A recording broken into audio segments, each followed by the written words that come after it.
You never know which way to rap. Classic conversations with JT and Low.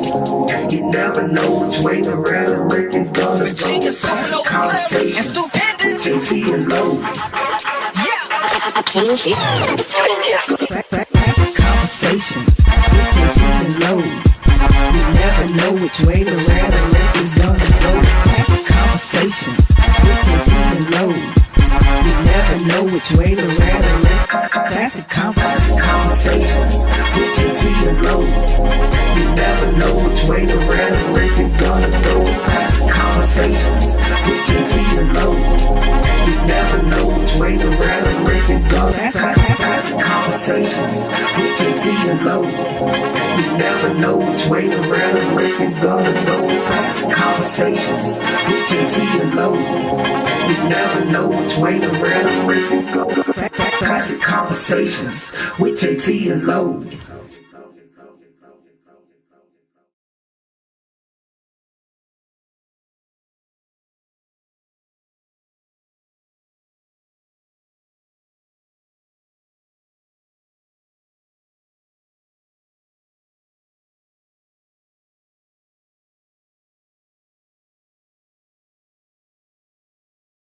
Classic conversations with JT and Low. You never know which way to rap. Classic conversations with JT and Low. You never know which way to rap. The record's gonna go. Classic conversations with JT and Low. Classic conversations with JT and Low. You never know which way to rap. The record's gonna go. Classic conversations with JT and Low. You never know which way to rap. Classic conversations with JT and Low. You never know which way to rap. The record's gonna go. Classic conversations with JT and Low. You never know which way to rap. The record's gonna go. Classic conversations with JT and Low.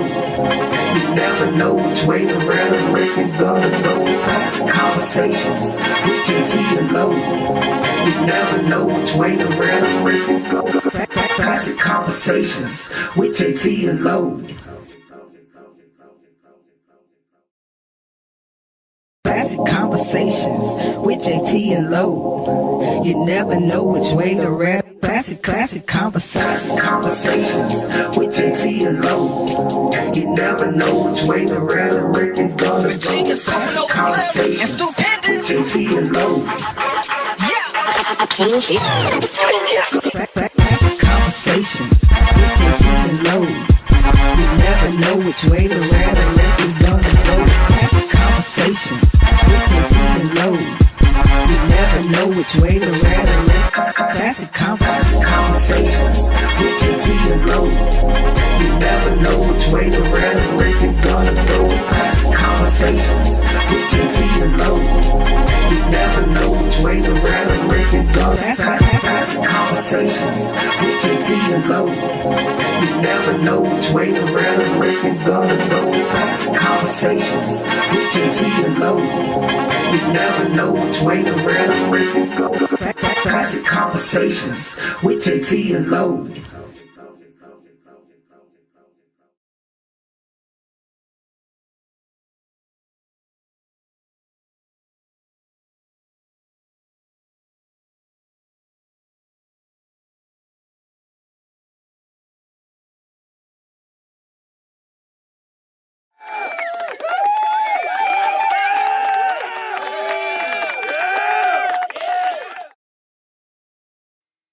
What's happening, people? Y'all know what time it is, man. It is time for Classic Conversation. We're not going to actually talk about what time it actually is. It's just time for Classic Conversation with JT and Low. You dig? We're going to get this thing started, man. But as we, waiting for everybody to come on in, want to let you know you can reach out to us. As you can see, it's just me and Angelo tonight. So we would welcome some conversation from our people out here that's watching everything. 404-500-1605. Make sure that you give us a call. But while we're waiting for everybody, while you're sitting there, you might as well go ahead and start hitting that. It's a little button on the side, man. It's usually to My mic ain't work. There we go. There we go.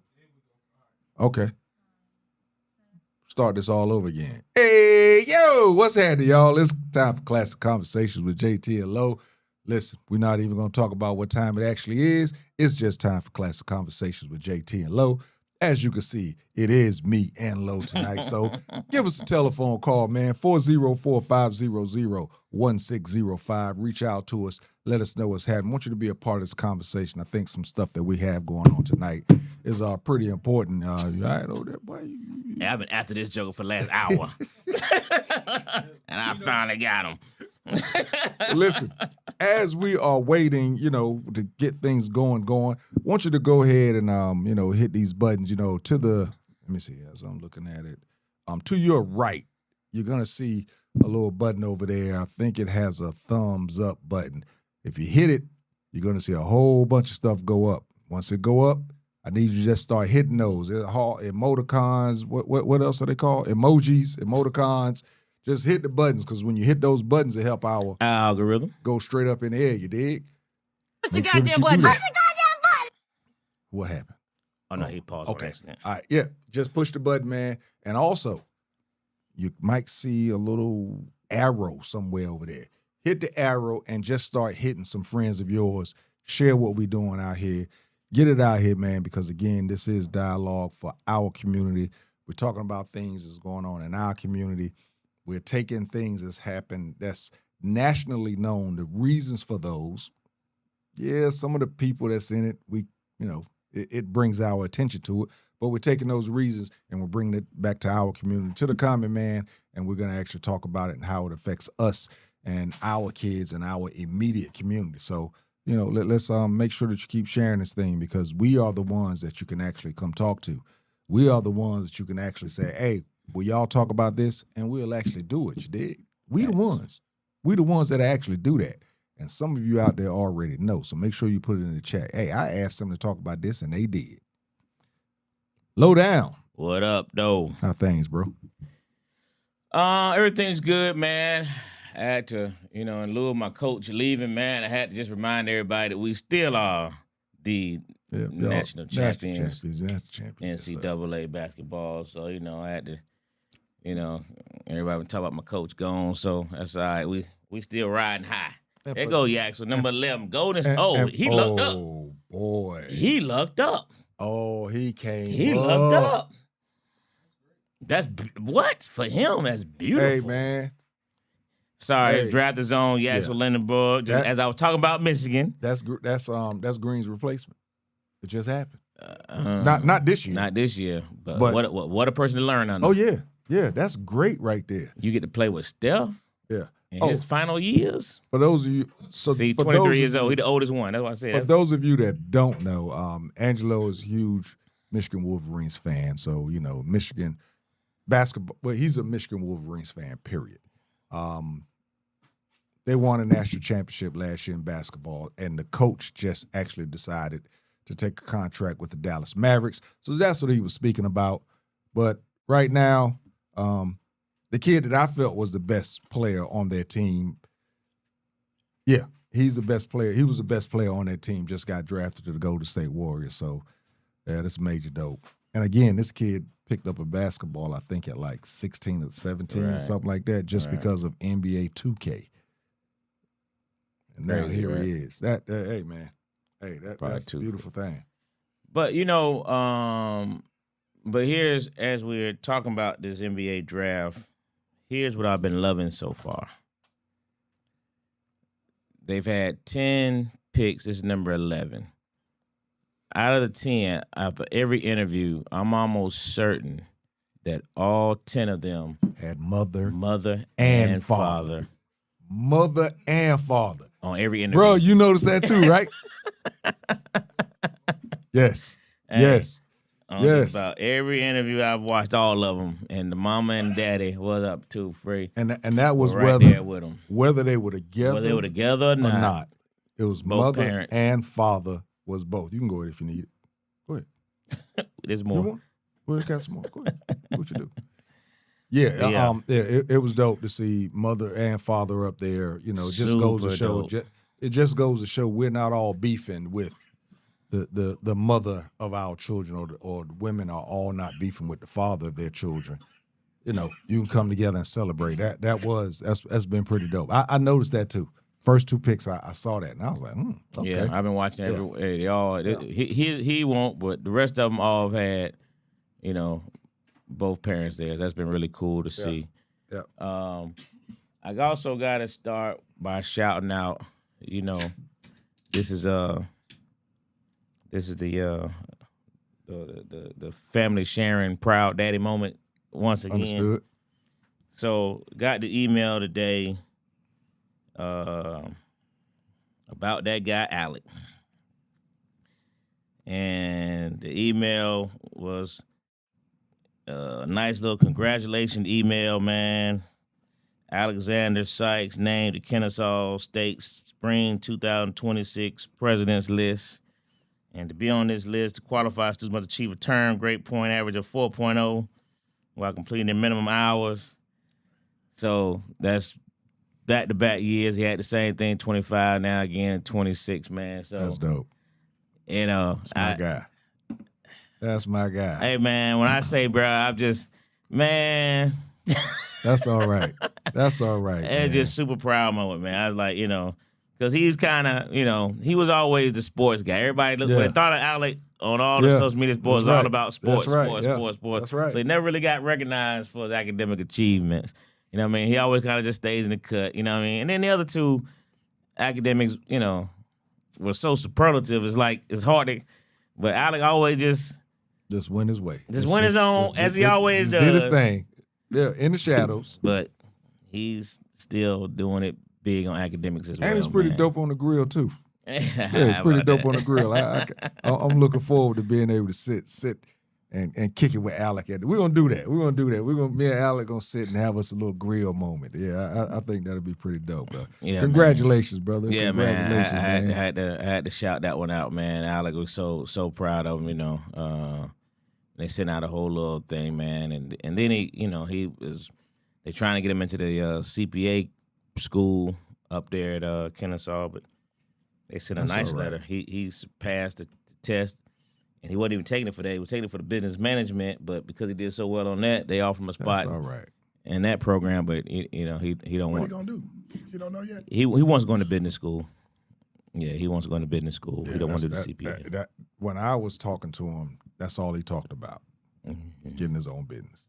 I mean, we was out by the grill, and that's what he was talking about. So, already got his own. Already got his logo. Salute. Already worked on his website. Yeah, man. You know what he want to do? Yeah. He has. Right now, his focus is, you know, in business management, but he wants to be an entrepreneur. You know, he wants to do a lot of. He wants to be in marketing, business management and marketing, and that's what he's working on. You know, he created a whole proposal. You know, and it's kind of cool because you know, submitted it to me, wanted me to review it and make tweaks, whatever. And then I got a friend that's in cybersecurity. He's gonna submit to him as well. You know what I mean? So, you know, he's doing his own. He's curving his own path, man, huh? Right. Just take it to a bank, see what they say. Hey, he ain't got nothing to lose. You got nothing to lose. You're right about that. He can't do nothing but come up. Yeah. But he's carving out his own path. I just really like that, man. All 3 of them guys are so different. I mean, they're so different personality wise, but they all, you know. People ask me about how the kids doing, man. My response is always the same thing, man. I can't be more proud of our tribe, man. You're right, though. I can't be more proud of our tribe. They really are different. They all are different.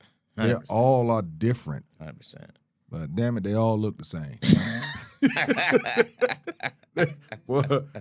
They got their mama jeans like a mug, boy. You know, don't get me wrong. Hey, listen, I understand the hate. I understand nobody can say, Angelo, you look pretty good yourself. I understand. When they move to the left or something, I see low every now and then. Went back to back to back.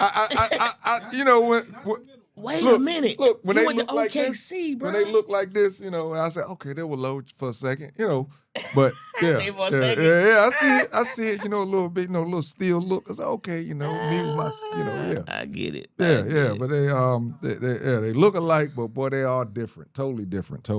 But congratulations, man, for real. I had me a nice little moment. My kid, my kid in the Air Force over there in the UK, so telephone calls is hard to come by. So it's Father's Day, so kid hit me up, and he was like, "Man, what you doing? What you gonna do for Father's Day, Dad?" I said, "Man, this was after the game. So I'm on my way back to the crib. I'm gonna jump on this grill, boy. My wife bought me a couple of little toys to play with the grill." He was like, "The gas grill?" I said, "No, man. I bought me a little tabletop charcoal grills." He was like, "Oh, Dad, I was gonna buy you a charcoal grill." I said, "No, don't worry about it. Your daddy actually want a pellet grill." And boy, without hesitation, he said, "I got you." He said, "I got you." He said, "Send me your 3 choices." He said, "Don't kill me." He said, "But send me your 3 choices, and I'll pick one and have it sent to you." Oh, wow. And dude, when I tell you I'm driving and it was like, bam, I got you. Because at first I thought he was just saying that to get out of buying me a gift, because I did that as a kid. Especially when you're in the military. You can say, "Oh, I got your gift. I'm going to get it in the mail to you." Right. But I mean, he came right back with it. "I got you, Pops. Just, send me the 3 that you want, and I'm going to pick something from that, and, we get it on set to you." So I'm looking forward to that. That was a pretty dope moment. But kid is mine is doing well, man. No news is good news with me and my child. He, long as he doing what he do and I don't hit nothing, everything is groovy. So well, speaking of that, congratulations to Zaria, man. Frank's daughter is home. She's home. All right. Saw the picture today. She's back home with mom and dad. So, man, happy for you, Frank. Happy for the family. Man, glad baby girl back home for sure. For sure. Congratulations with that, Frank. 2 Free, what's happening, bro? Nothing much, man. I see you came in I was here. as a cop, man. Yeah, we were supposed to. We were looking for him too. Yeah, so you came in here. You got your garb on, boy. Yeah. I see you. Came here with it all. Looking for as a cop. Yeah, I thought he was gonna be here too, man. I actually hit him up right before he said he was gonna be here, so maybe he'll walk in. But we'll go ahead and get things started. A little couple small another draft moment, real quick. In sports, the next Michigan guy just got picked up. The light skinned boy got drafted. He went number 12. To who? No, he went number 11. To who? To Golden State, and then Mar just went to OKC. Ain't that crazy? Oh, bro, Them boys just got. OKC just loading up. Look at that, right? Them boys just got blessed. Yeah, they got blessed to go late. They all got great situations. Yeah, because that's the thing. When you don't go early, you're gonna go to a better situation. You know what I'm saying? So that the boy went to the Wizards, huh? Who? The first pick. Yeah, AJ. He fucked up, huh? I don't know, man. I think they're gonna. I think it's in the East. I think they can make a little. They might get into that whole play-in thing, 9-10 spot. They could do that. The Wizards fucked up with Michael Jordan. If they stay healthy, I think that with Trey and AD. Trae Young out there. Yeah, Trae Young is out there. Maybe though, because he opted out. No. They just signed him. But they didn't re-sign him? It was planned when they traded for him. It was already planned that he was going to opt out so that he could get a longer deal. Gotcha. Yeah, so he got $212 for 4 years. Sheesh. $1 million getting to play basketball. He was guaranteed 49 this year if he would have opted in, but he opted out and they got the $212 for 4. So I mean they sitting pretty good. Boy. It's hard to believe you can make that much money playing basketball. Ain't that crazy, man? Oh, think about football. Football don't get that kind of money. Nobody get that. Unless your name is Patrick Mahomes. Quarterback, top 10 quarterback, period. But that's it. Yeah, Top quarterbacks. You got to be top quarterback. Yeah, but if you're the top 10, you're gonna still get you about $30 million. But what's name ain't even. Yeah, because they have to pay. They basically have to pay you according to what the others got. That's right. But I'm saying Trae Young not even top 5 point guard. NBA just different. Right, NBA different. Yeah, NBA. You think he top 5? Man, I'm talking about, nah. I don't know. You got Jalen. I know stat-wise, but, like, who wants to watch him? Actually, last year he averaged 17 and 9. Trae Young is the kind of player. I'm not saying that bad. I'm saying, but Trae Young is the kind of player that you enjoy him way more in person. You know what I mean? Yeah. Watch him on TV because it's so small. It's like he's in the way. he shoot too But when much. you watch him in person, Hey, man, when he was at I Oklahoma. was like, oh, this kid When that kid was at Oklahoma. can play ball. When that kid was at Oklahoma, I had my joint set to let me know when Oklahoma was going to be on TV. He was that good.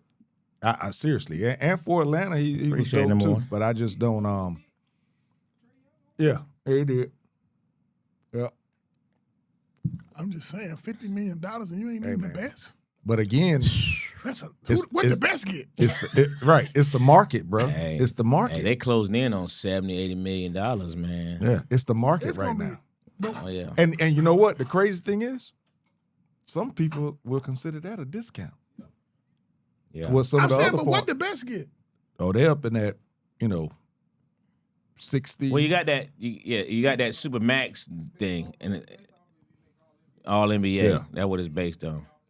Yeah. But I'm saying, what the best get? If you get certain awards, there's things that they have to give you if you get certain awards. But somebody like Shea, I think Shea got what, 300 and something for Who is Shea? Shea Shea Alexander. Yeah. OKC guard. Yeah, bro. That money different. Basketball money different. That money different. But it's so few players. Yeah, they don't have a lot of players on the squad. They have to make another league because there's too many people that can play really, really good. Look at the kid from the Knicks.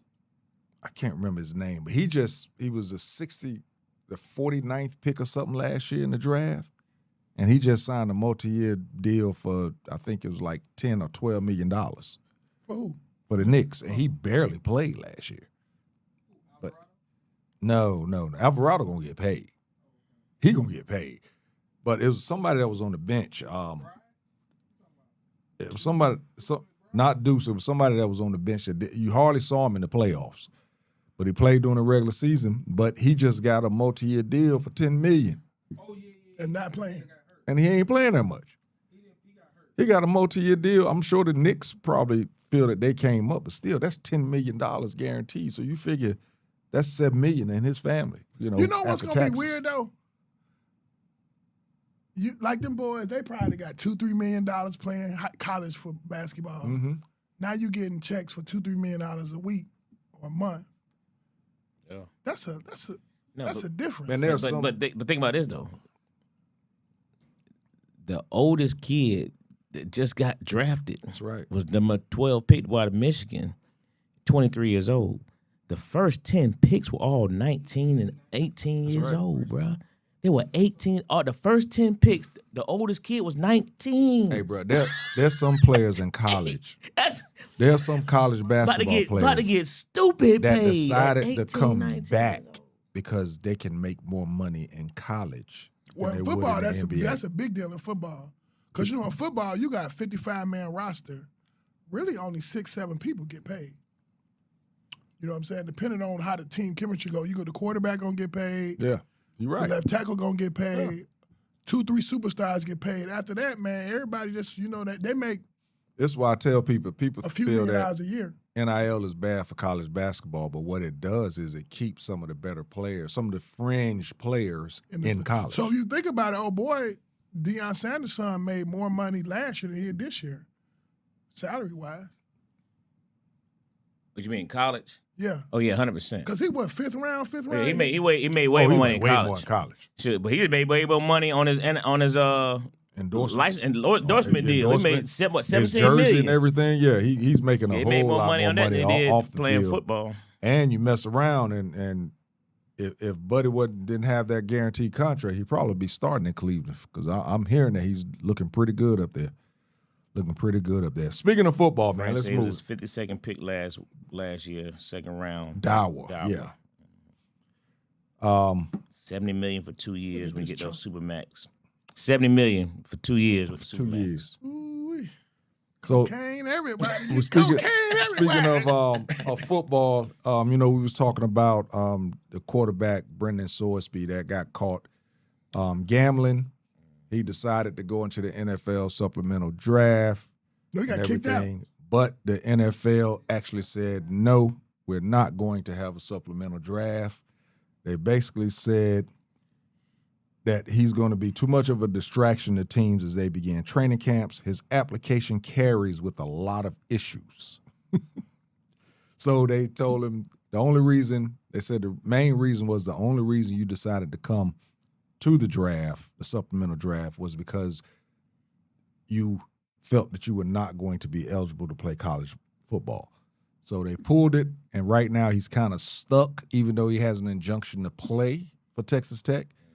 But the problem that Texas Tech is facing is that a lot of schools, not only football, but they're pulling them off of their schedules for all sports. They don't Texas Tech said he can't play. No, Texas Tech said he can. No, that's why he went to the draft. They did something that they weren't going to let him. The judge came with a supplemental thing and said, nope, he can play. No, the judge, he's eligible, but Texas said they're not going to deal with him. He should come on down to Alabama State when them boys got caught down. For real, though, if you think about it, if I'm a black college coach, I'm going to get that boy. I would, too. I'm going to get that boy. I would, too. Interesting. I'll go get that boy. It's a good point. Interesting. He ain't got but 1 year. He go $15,000 in half. But you know what the problem that could cause? The black colleges will take anybody. No, this motherfucker here NFL talent. We'll take somebody that actually is gambling on the sport that he's playing in. You can gamble on black college. What you want? 35 cents a bet, nigga? What you gonna get in black college? That's why they're not gonna. That's why they're not. I would go get that boy. If I'm a black school and I need a quarterback. I mean, the NFL even says something about that is, with the issues that's coming with you as a pick, can you even adhere to the NFL policies in regards to gambling?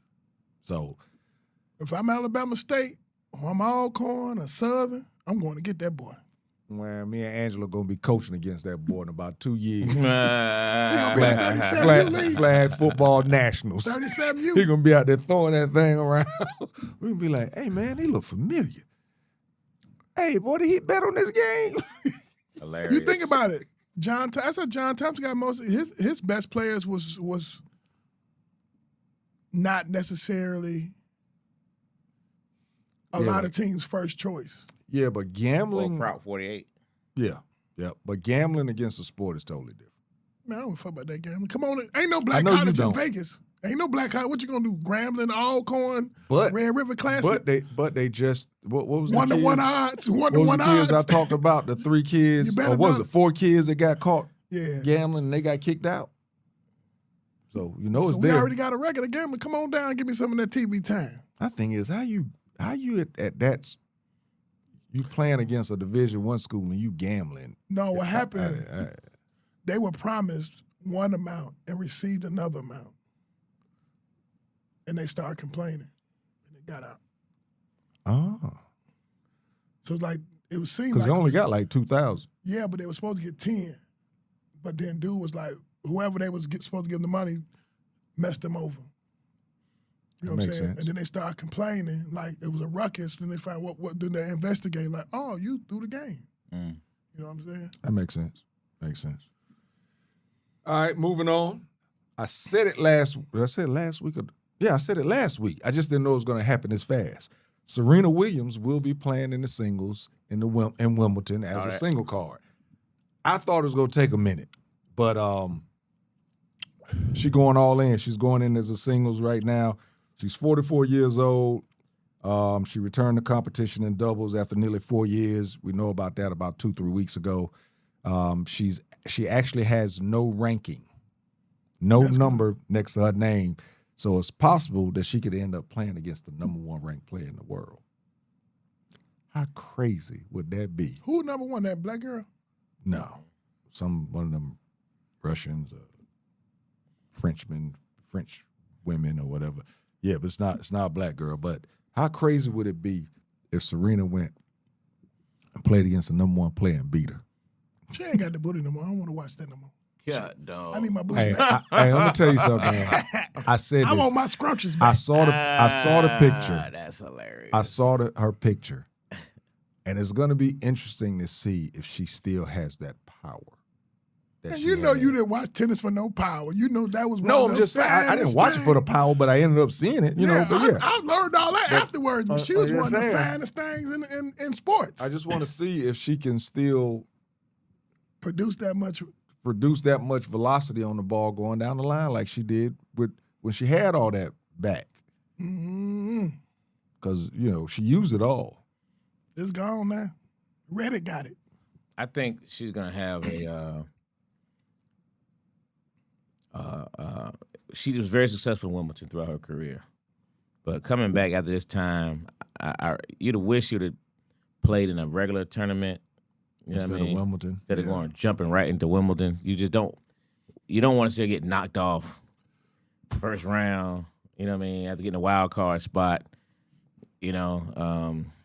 But she's Serena Williams, man. I mean, she the GOAT. So, well, you had the same power. You're not going to have the same power. You're not going to have the same movement, same flexibility. You're not going to have a whole lot of not the sames for that kind of time off. Mm-hmm. But for her to do it, she must feel pretty good about herself. You know what I mean? She's, losing all that weight may give her a little bit more stamina maybe than she had 4 years ago. I don't know, man. It's going to be optimistic. It's gonna be interesting to see, man. You know what I mean? It's gonna be interesting to see. I want to see her do well. Just because who she is, but it's gonna be tough. If she is knocked out early, then what I spoke about last week comes into effect. Because you are the GOAT, and if you get knocked out early, does that drive kick into you to now to where you really go hard to working? That's what happened to Michael Jordan. That's exactly what I said. So if she comes in and gets knocked out first or second round, does it stop being just a game to her and becomes real serious? Because she's been saying, it's not about wins and losses for me. It's just, about the competition and having a good time. But if you get knocked out early, does that change? Somebody adore Dwayne. She got to me, she got a life outside of sports to take up a lot of her time and attention. So I would really wonder, how does that play a part? Because she's a mother and a wife. And I think she's very generous with her time with her family. So she would have to sacrifice a lot of the time that she's given to her children and husband to get back to her. For Michael Jordan, he was always that guy. Like, he wasn't nothing coming for basketball. Nobody. Well, I mean, you think about it. When she was playing, she was pregnant and playing. Who was so she was, huh? That was your baby? I almost got pregnant. My imagination would have came true. But she never stopped playing. You know what I mean? Yeah, She's been training her daughter. Her daughter is already, doing her thing. So I just think it's going to be interesting just because being gone that long, it's going to be... It's gonna be a challenge for her, but I hope I wish for the best for her, man. I really do. It should be interesting though. Real quick, just on the basketball note, Frank pointed out another draft note: two couples, black mom, white dad. 5 couples had mom and dads, were both athletes, and 3 were hoopers. He said HBCUs won't take him, especially if the NFL says don't. We will end HBCU combines, et cetera, just to make a point. Yeah, that's what I'm saying. That HBCU can't take that chance. Clark can take him. Fort Valley can't take that chance, bro. It will mess up. Now they feel like it's a direct. I don't know. It's slap to the face of the NFL. Yeah, I see him CFL. 50 years. What the hell they care about the NFL for? He's CFL bound. Yeah, playing with that fat football. Your boy Floyd, I had to bring him up again. Floyd Mayweather's vehicles have been targeted for seizure by courts to satisfy outstanding civil judgments in connection to a multi-year legal battle with Zenny Media. Mm. They said that they are authorized to collect $2.38 million in vehicles. Then I also saw the money that Floyd is supposed to make. For these fights he's got coming up. The Mike Tyson payday was supposed to be $14 million. He received a $2 million advance, but Mike Tyson had to pull out because he injured his hand.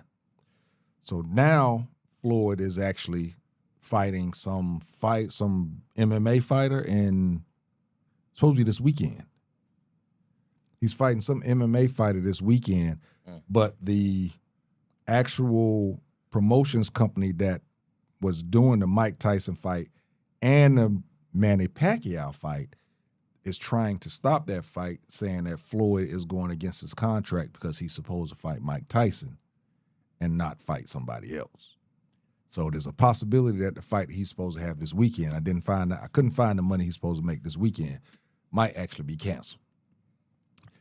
Manny Pacquiao paid a $35 million plus 20% of the pay-per-view revenue. If there's no pay-per-view component, he's going to get a $50 million flat fee. Florida Manny. Floyd is? Yeah. Shit, he broke. What are you going to do with money? Best thing doing you broke is going to be broke. Fall all the way down. Right, because you make your money, they're going to take it. They're going to take the money. So you're going to go out there and do all that fighting and go take it anyway. You might well, when you broke, just go on, man, I'm broke. Take it all. Buy you a farm somewhere, cash, and goddamn another country.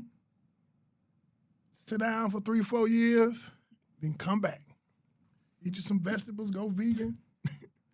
That's what I do. I take about $5 million, buy me about 50 hectares in Central South America or somewhere, and just run and train for 3 days. You have all this shit. Keys is running. Just come get it.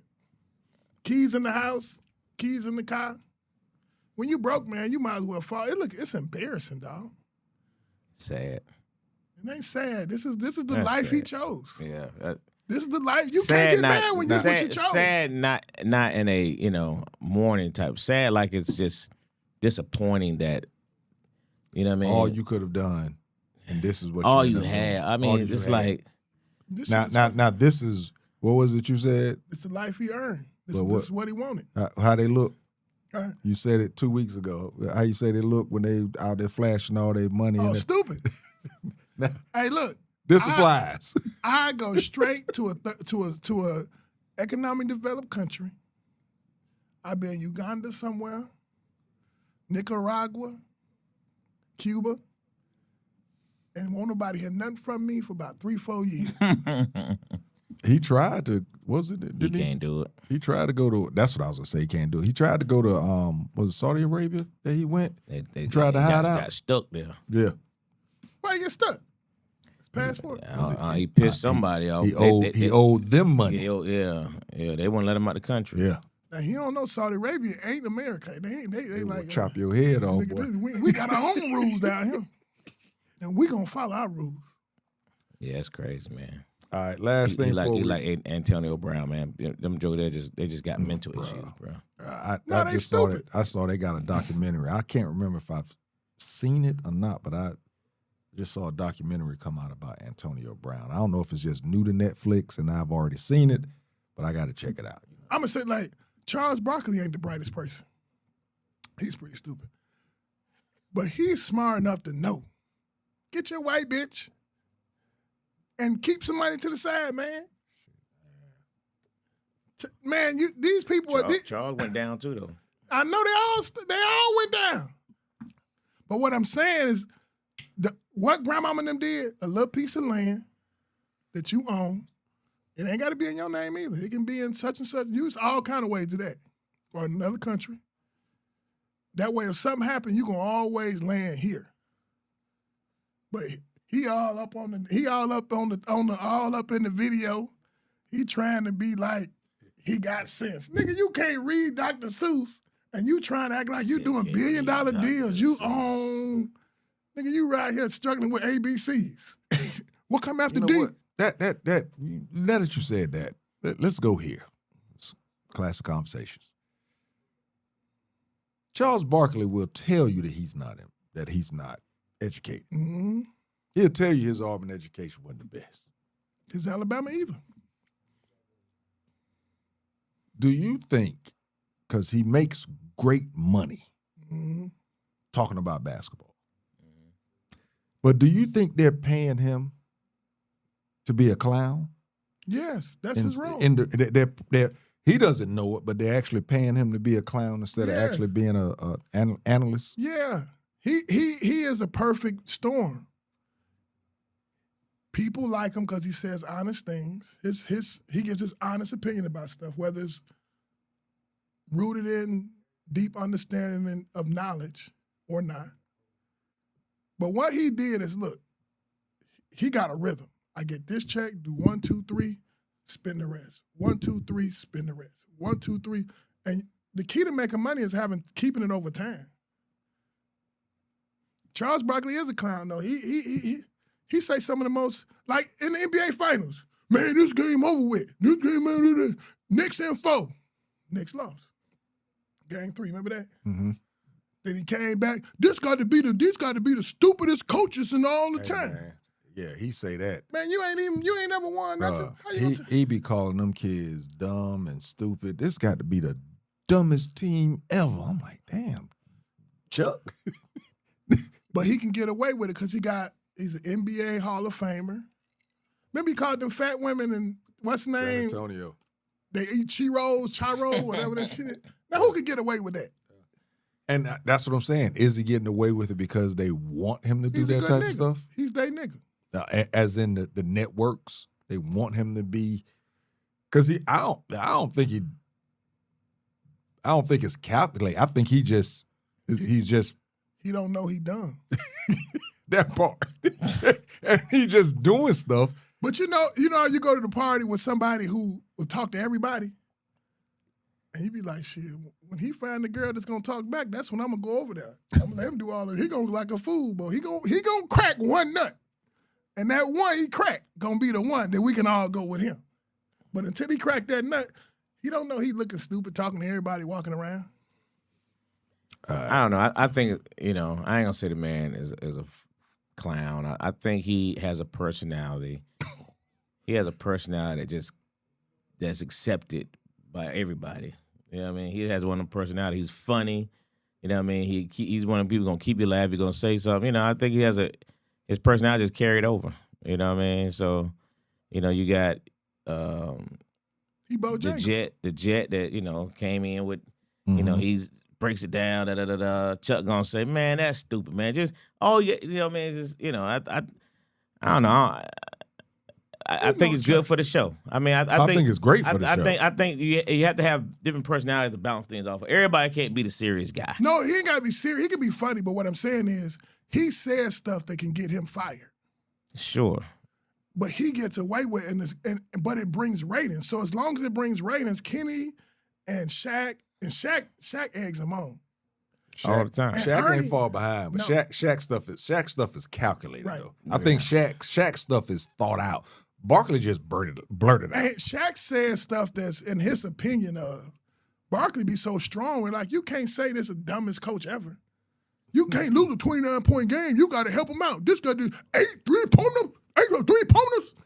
That's what he was Motherfucker, saying. you lost in the finals too. Shit, what you talking about? But I'm just saying, he takes those risks, and if you can get away with it, but my point is, he always did it. He did it as a player. Yeah. That's who he's always been. He's always been somebody that just says whatever is on his mind. I'm not anybody's role model. He's always been that guy. But, But think about that. Even when he said that one time, they ended up doing a whole. They try to criticize him for it, but then they ended up The doing a Gatorade whole commercial. damn commercial and everything on it. Sure. I'm not your role model. But I think we don't look at this time when he put in jail. He been arrested several times. He didn't put, he been close to getting fired. You know what I'm saying? So it's like, that's what I'm saying. He take risk, and it's like if you gambling and he winning, I'm with him. I didn't know he was close. He's been close to being fired. Yeah, for his mouth. In the NBA, maybe he punched the dude in the face in Arizona. When you saying when he was in the NBA? When he was in the NBA. Oh. I was about to say TNT. I don't think Chuck the punch several folk. You know what I mean? That's why he got locked up. You know what I mean? He had the DUI. Yeah. He done threw people through windows. Yeah. Chuck, back in the day, I mean, he's a little too old now to be grabbing people, throwing them out a window. But back in the day, boy, he used to throw folks out the window. He was like when he first started with TNT, and they used to bring him down here to stay, and he used to go to these hotel bars. Boy, get to it. They say it was a show. After Chuck got sauced up, you say the wrong thing to him. Say the wrong thing to him, he would do it. Said Barkley makes a lot of valid points. Frank says paid for entertainment value, and he has credibility as an all-time great, and that no one wants to be bored. He makes it entertaining. And it was a dumb coaching move. And it was. It was, but not ever. They one of the dumbest coaches ever. But the 29 down, it's pretty dumb. 8 straight threes. Hey, it's pretty dumb. Yeah, that's a lot of people want to say, and I say, experience. First white kid drafted all night, ain't it? No, the big boy from he ain't white. What is he? He's straight white. He's Spanish. Yeah, that's the Spain? first white guy. Did the Mexican kid get drafted? If you a Spanish nigga, you white. That's right next to Portuguese, and no, Spanish is white. Caucasian is what we talking about. I don't think they feel like they white. Right. You know why, don't you? They got that African blood in them. Black people ruled Spain for 700 years. 100%. That's how they know how to take baths and stuff and read. All right, last topic before we take a break. Then we're gonna get into some good stuff. Big Tigger, longtime radio icon, BET's iconic Rap City. He was arrested over the weekend for an incident that supposedly happened, I think, about 2-3 weeks ago. He was arrested the day before Father's Day. He was arrested, Saturday, released on a $10,000 bond for allegedly assaulting his wife, Alicia Brown. The way the headlines read was radio personality Big Tigger was arrested for child cruelty and burglary. Not burglary, battery. But what it was is third-degree cruelty to children. Now, third-degree cruelty to children is basically when you actually do a violent act and children are around and they can actually see it or whatever. Because of the way it was put out there, do you think that's something that's done purposely by the media in regards to putting out the cruelty to children charge first before they put out the battery charge in the headline? Mm-hmm. Because, again, him and his wife had an altercation. The kids was in the house. But the way this sounds, if you're not, really into it, you would think that he done something to some kids. And they put it out that way as if that's what he did, as if he did something to some kids. It wasn't about the assault on the wife. It probably ain't nothing going to even happen from it either. Probably what? Probably nothing going to even happen from it. Oh. They just, you know what I'm saying? Well, the wife actually came back. She did a social media post, which the first one I saw, I didn't understand. But she actually did come back and say something about the post was more than what it was. Basically, she tried to backtrack. And because she tried to backtrack, the investigation reopened. And when he reopened, they ended up arresting him on Saturday. Because this happened like 2-3 weeks ago. So she brung it back up and said he did she made a post with she was crying, had all this blood on her face was swollen. She was saying something like, ask my husband, what happened to me, type of stuff. And then a day later, she tried to backtrack it, pull it back. But what happened was, supposedly there was already a call about a domestic disturbance, but it wasn't big. Husband and wife got in an argument, cops went out, that was it, it was done. But then when she did this post, it made them start reinvestigating the whole thing all over again. And that's why he ended up getting arrested on Saturday. You got one reinvestigating it, or somebody saying, hey, we got to do something. We can't, let this celebrity walk without no actions, because sometimes they do that stuff. Because the DA has it already. Yeah, he was arrested on Saturday, and supposedly the police department can't give any comments because it's already at the DA's office. And a lot of people say that's pretty quick. Yeah, sometimes you got a situation where they really don't think there's a lot of merit to it, but then you get this publicity, and then you get certain people. Because of the social media posts. Yeah. So now we gotta at least arrest him. He probably signed his own bond, 'cause they said he got out pretty quick same day. And it sounded like it was really centered around, text messages. Supposedly. Her being upset about him, having a good-looking co-worker. Yeah. The co-host. He was touching her? Apparently so. That was the wife is upset about. Yeah. You know what I don't understand? And I may be selfish in saying this. If your man is the man breadwinner, let's say Tigger make $300,000 a year. Why would you go through all that, put his name all out in the street, and now your money messed up? If whatever you're gonna do, you can hit him with a frying pan in the house, or you can leave him, or you can stay with him. Whatever you want to do, but why the world got to know?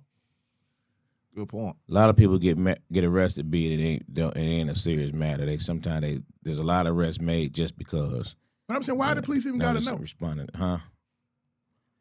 I mean, if the police. Hey man, you hey, come on now. A woman scorned, bro. She's not thinking about that at that point. Right now, she pissed off about what she just found out. You know what I mean? And we just had a baby. You know what I mean? That's right. Yeah, they did. They ain't young. Yeah. Hey, he got that duet with R. Kelly. They're having babies late. Yeah. Late. Especially for him. I don't know how old she is. Yeah, he 51, I think. Ooh. So, yeah. I was hoping Asacop was gonna be here, man. I want to talk about the dog that got shot out in L.A. The homeless man dog? No, man, this lady. Well, we're gonna talk about it. This lady was she was screaming, "Oh my God, oh my God, oh my God." She was doing it a whole lot. Oh. So the neighbor, I heard about called the cops and asked them to do a wellness check because her neighbor was screaming, "Oh my God," a lot. Cops showed up. It was the night that the Knicks won the championship. Yep. The lady was from New York. She was, "Oh my God," because the Knicks had won the championship. Well, when they knocked on the door, there was one cop that was on each side of the door. One cop had his gun out. Knocked on the door.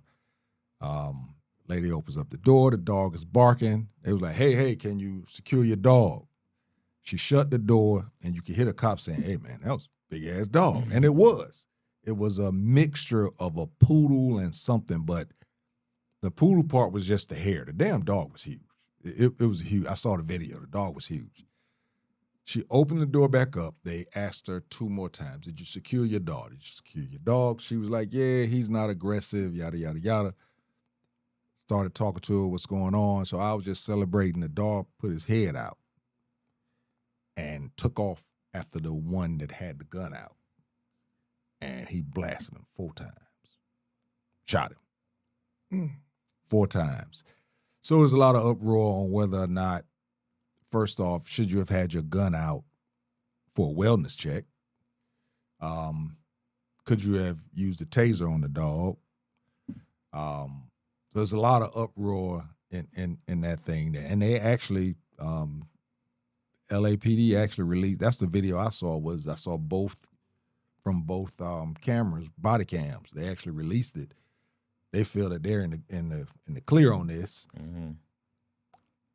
A golden doodle. Yeah, I know what you're talking about. Hey, man, maybe it's not an aggressive breed, but he big. Huh? But that video I saw. Man, I don't care what you wow. I tell you, put that dog up. If I had a gun, now the problem I have is why did they have the gun out to start off with? But that was a big dog, bro, and the barks wasn't, no chihuahua, but there was some bass in that golden doodles. that Golden Doodle's voice. There was some bass in that voice. So, you know, I would love. I hope Ascot be here so we could ask him about that. You know, in regards to the rules of engagement on something like that. You know, going to a wellness check. Do you go to a wellness check with your gun out? Well, the problem was what wellness check is the word they're using, right? But the caller was making it seem like she was being harmed. She said she was screaming as if something was happening to her, like she might be in danger. I mean, because she was screaming the way she was screaming. So really, you had a nosy neighbor. I did, and she did sound. I heard that. I heard her call, her part of it. Yeah. So the neighbor was making it sound as if, I don't know, she's screaming in there and something might be wrong. So it wasn't like they were just going in there, you know, a wellness check. She may have fell down or something. Yeah, that's a wellness check. You know what I mean? Somebody not answering the phone. You know what I mean? You think somebody might be injured, might be, you know, passed out, whatever the case may be. They went in there as if something. As if she was getting her ass beat. Yes, because she was screaming. You know what I mean? So, you know. The neighbor tried to backtrack, too. She did. She was like, oh, my God, they was banging on that door so hard. I saw the video. They didn't bang on the door. She had the same. When I heard her speaking, you would think that they were beating on them Nino Brown's door. So, but they didn't. They, you know, hit the door with the flat. And I don't think it was a flashlight. I think he knocked on with his hand. But she did try and backtrack and say that, you know. Oh, that's your dog, Frank. Yeah, you got a big dog. See? Why do people care about a dog like that? This is a different world. It's always been that way though, bro. They're more concerned about that dog being shot than they are. And that's I was gonna get there. Hey, what you talking about? That's the thing is that, up in arms by that dog being shot now. You everybody's gonna get up in an uproar about this dog being shot, but how many Black Americans or you know, Black people has been shot the same way? You know, for coming out the door and bowing up a little bit or whatever. Been shot inside the door. Someone get shot while they sleep. I almost killed the dog yesterday. So me and my son cutting grass. Yeah, that little Yorkie Poo, the little boy Yorkie Poo growled like me so hard. I was like, I come in peace. Hey, little Yorkie Poo. But the other one, they got a big old dog. They nice dogs, but they do bark loud though. Yeah, it was loud. Ooh. Yeah. it was like, they gonna get your attention. Because when I first heard the story, I heard poodle. So I'm thinking. And then when I didn't see the video first, I just heard the audio. And I was like, there ain't no damn poodle. Not the way that thing is barking. Shoot, got a sore throat or something. Golden doodle. Hyperallergenic dogs. I think we got one. A dog with afro. So you think you do? I don't know what kind of dog we got. I think that's what it is. I think we got one. I think you got one. We'll go over comments before we go to break. Nah, I think I went through all of them as we went. We good. All right, we're going to take us. The one I missed was number one fan. She said she got us 3 new subscribers tonight. Appreciate you, number one. But other than that, I think I went over all the rest of them. Small. Said move off emotions, not logic.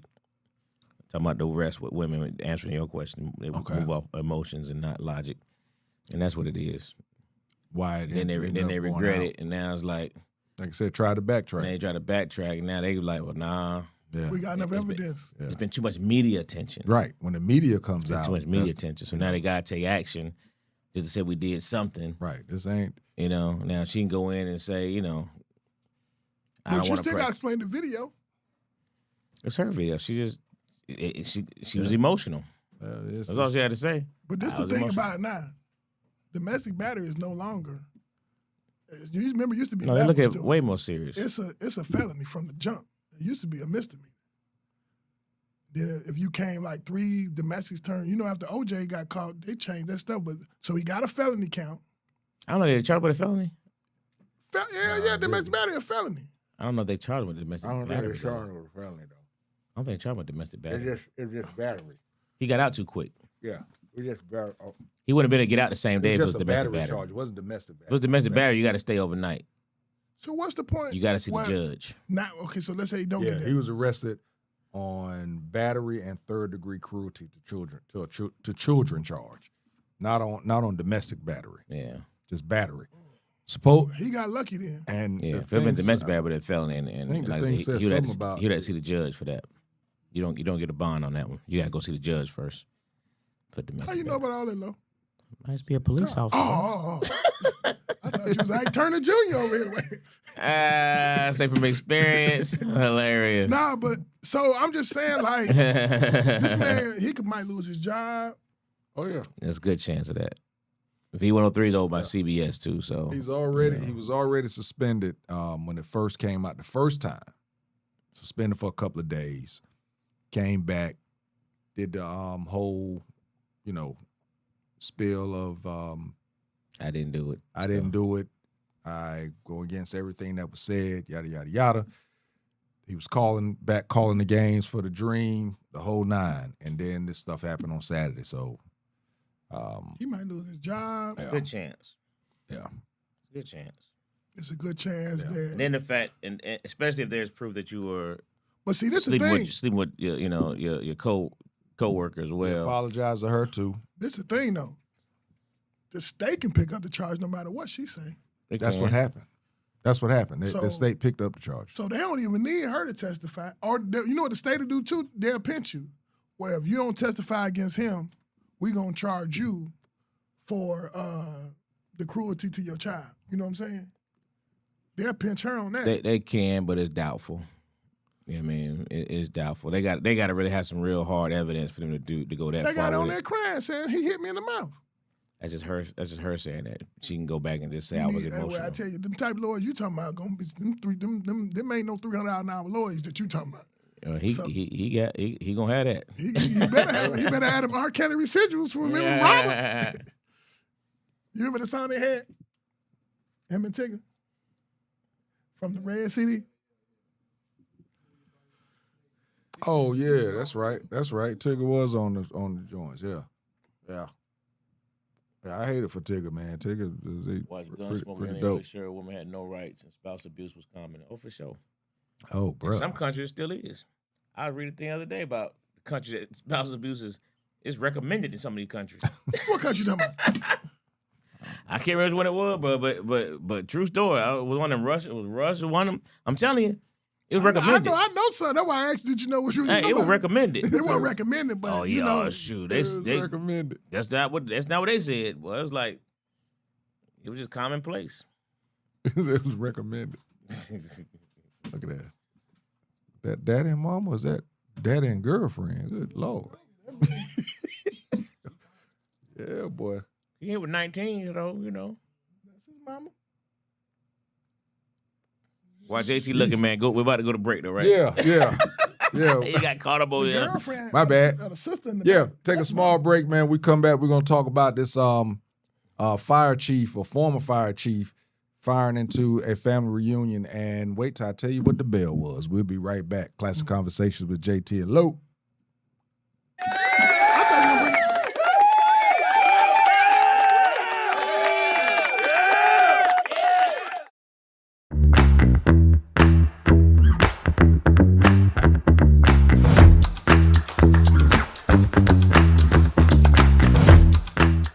Listen, man, I've had iPhone 11 for a long time since iPhone 11 came out. What? Yeah, iPhone 11, and I wore it with pride because I was like, I'm not getting a new phone every time one of these things come out. That's fair. The whole family got better phones than me, and it's okay. So I'm at Sam's, right, and I'm unloading my cart, and my mom calls me. I put it on the speaker until I get my Bluetooth. You look in the parking lot, it was dry to the left. It was dry to the right. It was dry everywhere you could see. My phone's on the back of the trunk. It fell down in the only freaking puddle in the entire area. And that phone went face first. That joke ain't been back on since, man. It went zoop. So Lord, I'm gonna just go and tell you something. That iPhone 11 decided it wanted to die. It jumped. It jumped ship. That is funny. That iPhone 11 was like this. He can't keep pushing me like this.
Find a studio that matches your podcast vision? Located inside Uptown Comedy Corner, our studio just 5 minutes from Atlanta's airport has everything you need.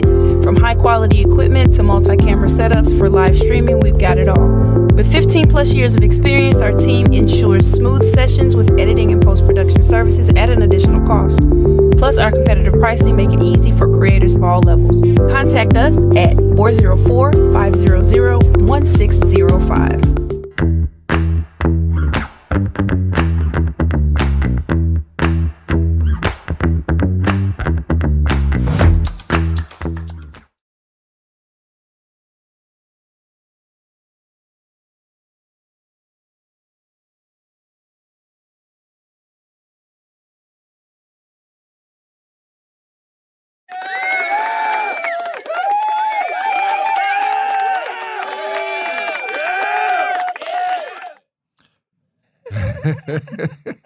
We back, y'all. We are back. Classic Konversation with JT and Lil. Hey, man, did y'all know that you shouldn't be afraid of snakes because they ain't got no harm. They ain't got no arms. They ain't got no legs. They ain't got no feet. What you scared of them for? They can only go one way.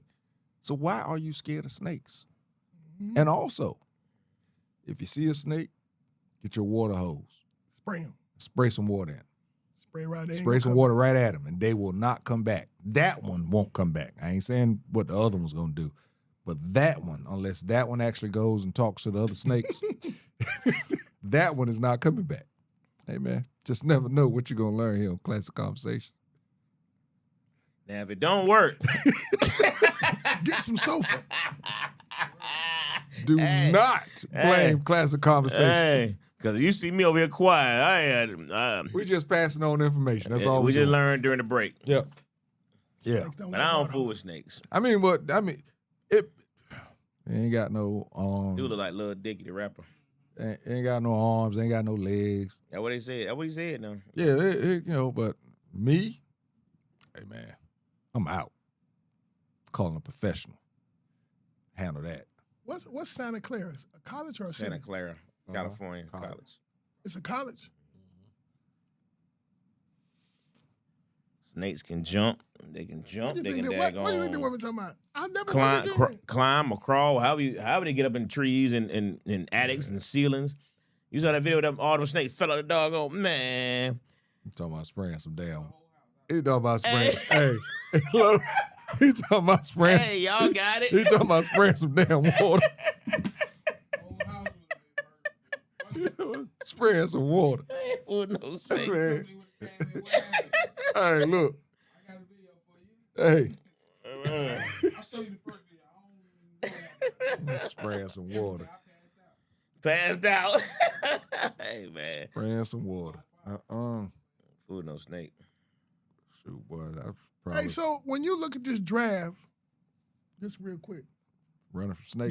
Do they got foreign? Any foreign people got drafted this year? So far? Not a lot. Foreign, but not straight.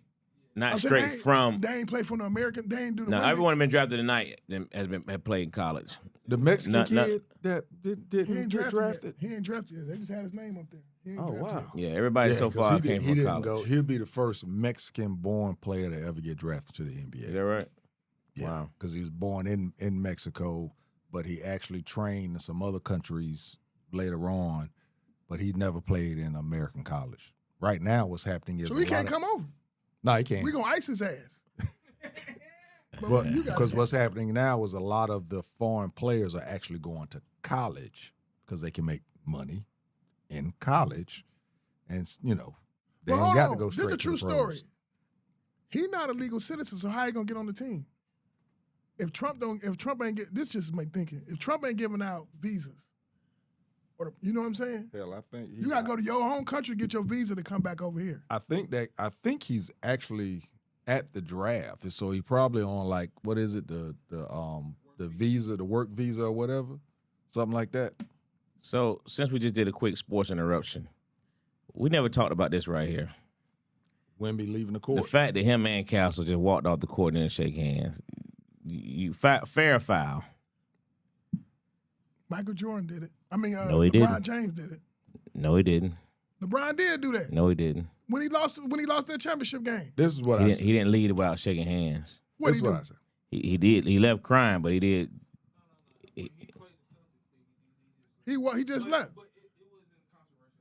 What my thing is, Isaiah Thomas did it. if it's That's what spurred. that was That's what sparked calculated. it. But if it's a close game and you lose, Wemby had took that last shot hoping to get them close enough to foul and extend the game. When you lose, I think when you lose in a close game like that, your emotions is not going to let you just turn around and start shaking hands. Blowout, you on the bench, got a moment, you have time to collect yourself to go do that. But I think if you are in a close game and it comes down to the last shot and you don't make the shot, I could see you walking away. Wemby, to me, is that dude anyway. He's that guy that, I mean, when they asked him about the MVP that Shea got, he was like, yeah, I didn't like it. I didn't like him getting it. Most people would say, no, it doesn't bother me. He deserved that or whatever. Wemby was like, no, I didn't like that he got that MVP, and I want to get him. Most people would have said the politically correct thing, but I think Wemby is that guy that he wears his emotions, and he walked off because as a matter of fact, he was one that missed the last shot, wasn't he? For the second time. For the second. But that was Walk down around. 5. Yeah, I'm saying it was only 4 or going to be 5. it was only going to be able to, if you made the shot, you was going to have to foul and get another timeout. But I think once he hadn't registered the finality of it all yet to turn around and now start shaking hands. When you competitive though, you really when you competitive, I don't think people understand this. When you competitive at a really high level, you don't be like everybody else. You don't, winning really means something. It ain't no. Wemby is a little different. But he's competitive. I think the correct thing to do is to actually show sportsmanship. So if Wemby would have made the shot to win the series, would he have shaken hands? Probably. You know he would have. It's like Shannon Sharp's. If somebody whatever you accept, you don't accept anything in a win that you win in a loss, or vice versa. You can't. That's bad sportsmanship. And he should not be let off the hook because he wants to be your new face in the NBA. That's bad sportsmanship. Well, the NBA wants if you shook hands with OKC when you beat them and y'all didn't like each other, y'all fought the entire series, but you shook hands when you won. And Shea shook it. I mean, what if Shea would have left? I don't think Wemby shook hands. He did shake hands. Wemby was screaming and crying too much to shake hands. He didn't lead that court. Them folks gave dap. You didn't walk off. You know what I mean? No. Go back and look at it. They won Game 7 in Oklahoma City. They couldn't leave the court because they had to go to the podium. Mm-hmm. But he didn't. He shook his players. Think about it. All you saw Wemby doing was hugging his teammates and the staff. You didn't see him. That was the initial reaction. That was the initial thing. Okay. But the players of OKC hung around and dapped up the different players on the team, and he was dapped up as well. But my point being, it's bad sportsmanship. It is. And they're letting him off the hook and justifying it.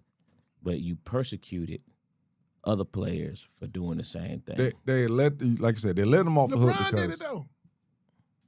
I don't remember LeBron doing that. He said he did. I remember that when they lost that series. That's when he found out old boy was hitting his mama at that series. His stepdaddy.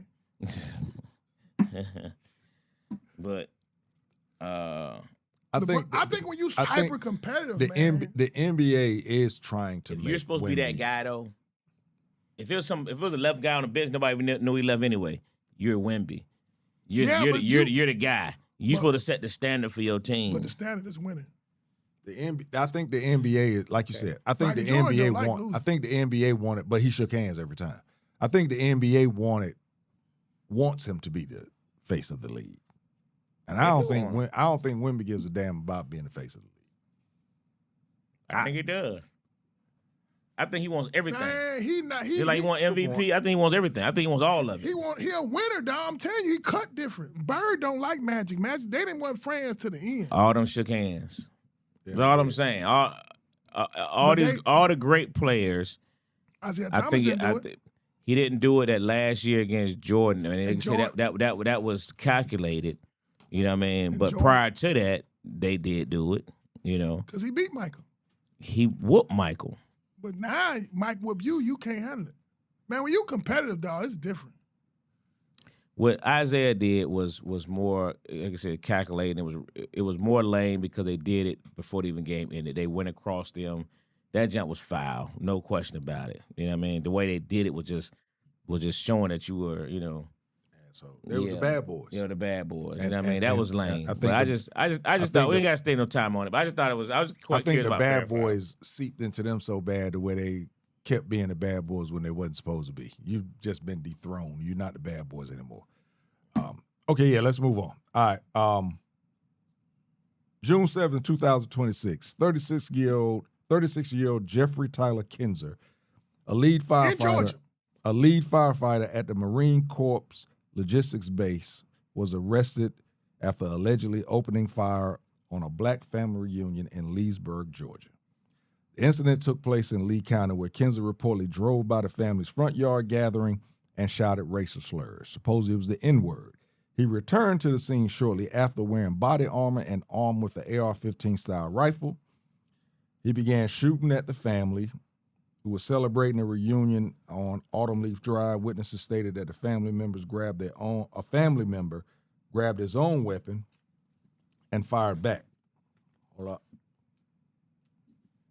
He was a Marine. Yeah. He fired back, striking Kinzer. Kinzer was hospitalized with injuries and later booked into the Lee County Jail on one count of aggravated assault before being released on a $5,000 bond. Ramel Green was the former Marine that actually grabbed his weapon and shot back at Kinzer.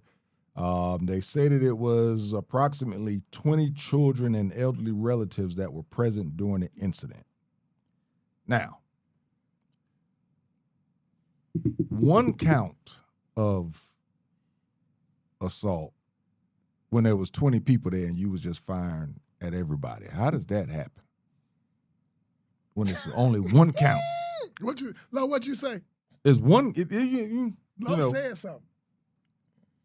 There's 20 people out there and you fired at everybody and you had one count of aggravated assault. I want to know what's wrong with Green. Green should have let him go he should have never made it to the jailhouse. Well, I mean, he had armor on and everything, and Green was, trying to, it's hard to say. I'm sure if he could have walked up to him and popped him in the head, he would have, but, it was from a distance, he was able to strike him. But again, you fired into a crowd of people. In Lee County, what Lee County is? South. Somewhere down South Georgia. That's all we can say is South. Yeah, you fired into a crowd of people, and you are an officer of the of public safety because you are a firefighter on a Marine Corps logistics base. Of course, now they're calling him a former firefighter because, of course, he's been suspended and fired after this incident. But he was actually, from what I can tell, I tried to look. I kept seeing former, but the only time I saw former was something that was reported after that happened. So supposedly he has been. I saw that he was suspended, but then I also saw that he was fired. So maybe that's why they're saying former. But he fired into a crowd of at least 20 people, and he got 1 count of aggravated assault, and he was released on a $5,000 bond. Insanity. You see, this is the kind of case, when we talk about picking up a case like the Tigger, you know what I mean? You go back. This is the case where you're supposed to go back. This is insanity that, and first of all, shout out to people following Classic Konversation. There's actually a TikTok follower brought this to our attention and sent it in a message, and which I thought was really dope. You know what I mean? Because we want all of y'all to do that. If you see a topic that you want us to kind of go over or highlight, send it in. We appreciate that. But to get 1 count. Because, the reality of it is, there you go right there, the guy from Mexico. Pistons. Well, however many people's in that audience is how many charges supposed to be. That's the way it's supposed to be. If it was 20 people, it should have been 20 counts of aggravated assault. And on top of that, endangerment to children. And on top of that, if there was any kids out there, that should have been tacked on. That part. And it should have been a hate crime. Oh, man, that part. So to get 1 count is absolutely, it lets you know where you at in Lee County. The population's, probably not that big. I know I think they like single A in football, so, they're not a big area. But it's one of those towns where, for lack of, one of them towns. Yeah. You know what I mean? Where the good old boys, you know what I mean? Never meaning no harm. Hey, look. Who's the good old boys? Look. You know who the good old boys No, I are. don't. And the sun was probably up. No, you trying to say? Am I gonna say white guys? I don't know. I just know who good old boys was. That's Look, the the good sun old was boys. probably up, so it's probably a sundown time. And it could, I mean, 1 count is crazy, man. $5,000 bond is crazy. You know what I mean? This, and you just got to hope this gets the attention that it deserves, because it should be you can bring up some federal charges on something like this. This is insanity, man. And I just hope this is where you need those TV lawyers and got to go down there. You have to Where put Charleston attention to White? this. Look, who? June. Them coon niggas. Where all them coon niggas at? It happened on June 6th, and nowhere did I read anywhere I heard about it. that one of these folks had. You think One of these Stephen A. folks. gonna bring it up? It's a good question. He got a platform. He does. Yep. When good you question. cooning, you can't talk about this type of stuff. how June 6th, what are we? June 20, what are we now? What's the day's date? 23rd? Mm-hmm. So we're almost 20 days out, and we haven't heard anything about any of these lawyers, these high-profile lawyers taking this case and getting down. No. We didn't know lawyers. He don't need it's clear cut. The lawyers is for the white boy. The black folks don't need no lawyers. They the defenders. I mean, they the defend. Yeah. What I'm saying is, No, they're gonna need. They're you gonna got need something. coons. Let me tell you something. How did Trayvon Martin killer go to jail? Even get arrested? Because remember he killed him. I think it was February. Yeah, he killed him in February. He didn't go to jail for almost 8 months. Mm. You know who pushed it? The Tom Joyner Morning Show every day was pushing the issue. He started momentum. When Ahmaud Marbury got killed, it was almost 45 days after the man got arrested. That man went home and started working on his porch. What that dude name was, Roland Martin, started pushing the issue. I'm saying Shannon Sharp got 1 million subscribers. Coon Stevens got 1 million subscribers. Shannon Sharp from that area, ain't he? Nah, that's down about Albany. He from, but I'm saying Coon Stevens got 1 million followers. Why don't you just do something? Put it on blast. They call him man Coon Stevens. You know that man be coon. He ain't what he used to be. You know, I was rereading the book. I was gonna bring it. Unc said they ain't focused on anything to help black people. I know, because they coons. He talking about the feds. It used to be a time. I said federal charge. They said with this administration, the feds ain't gonna do nothing. They ain't gonna do nothing, but we gotta press them though. One count is insane. That's crazy. $5,000 bond, bro. Insane. You get 2 counts for drunken and driving. Drinking and driving. You bait it. $500. But it's like you said about, the closest thing right now I think is like you said about Ahmaud Arbery, how they didn't even want to press charges. They had to come back based on the pressure of the media. You know who pressed the charges? The Bureau, what they call the Georgia GBI. GBI pressed the charges from Atlanta. It was so many people in Atlanta raising hell that they had pressed the. And this is the great thing about Atlanta. We got political power, which is why they stopped that vote. We got to do it, man. We can't be looking. Ain't no lawyer gonna come down there. You got where's Ralph Warnick? And check this out. The family, after they came, Where's Jamal Bryant? After they came by the first time, the family actually called the cops. But it came back through before the cops came through. And you know what the problem he was mad about? They were unbothered. Like, this man crazy. We having a good time. He probably had a radio thing in his car anyway. He heard it when they were coming. Somebody like that. He was fire department. He probably had his own radio thing. Unbothered. Unbothered. They were unbothered by being called the N-word. We having a good time with our family. Now think about something like that. Now this is a firefighter. You show up to a call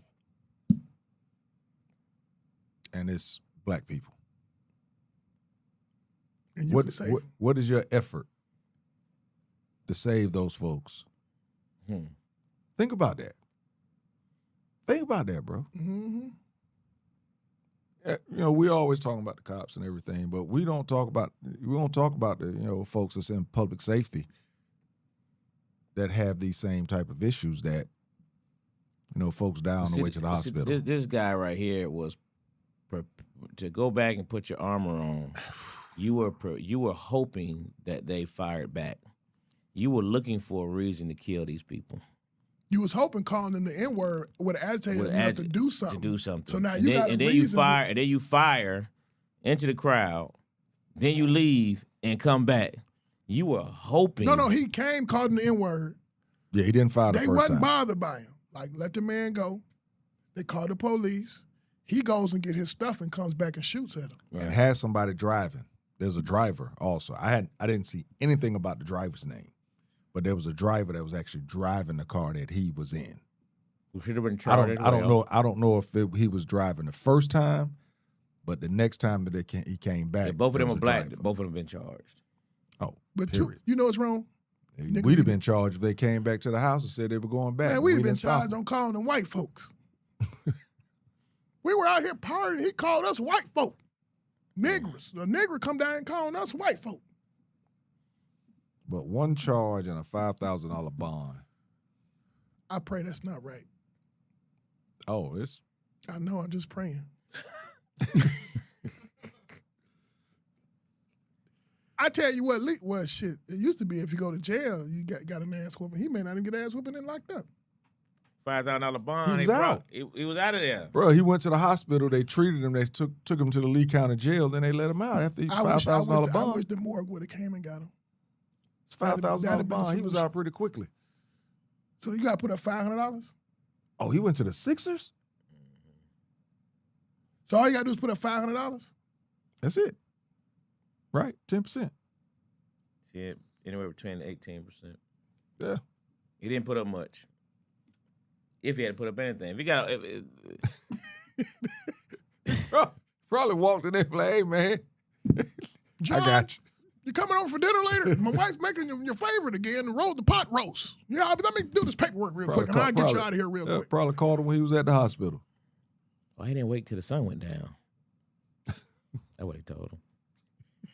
I want to say, where are these Roland Martin? It was on a Roland Martin show. Karen Hunter had it. I think we're becoming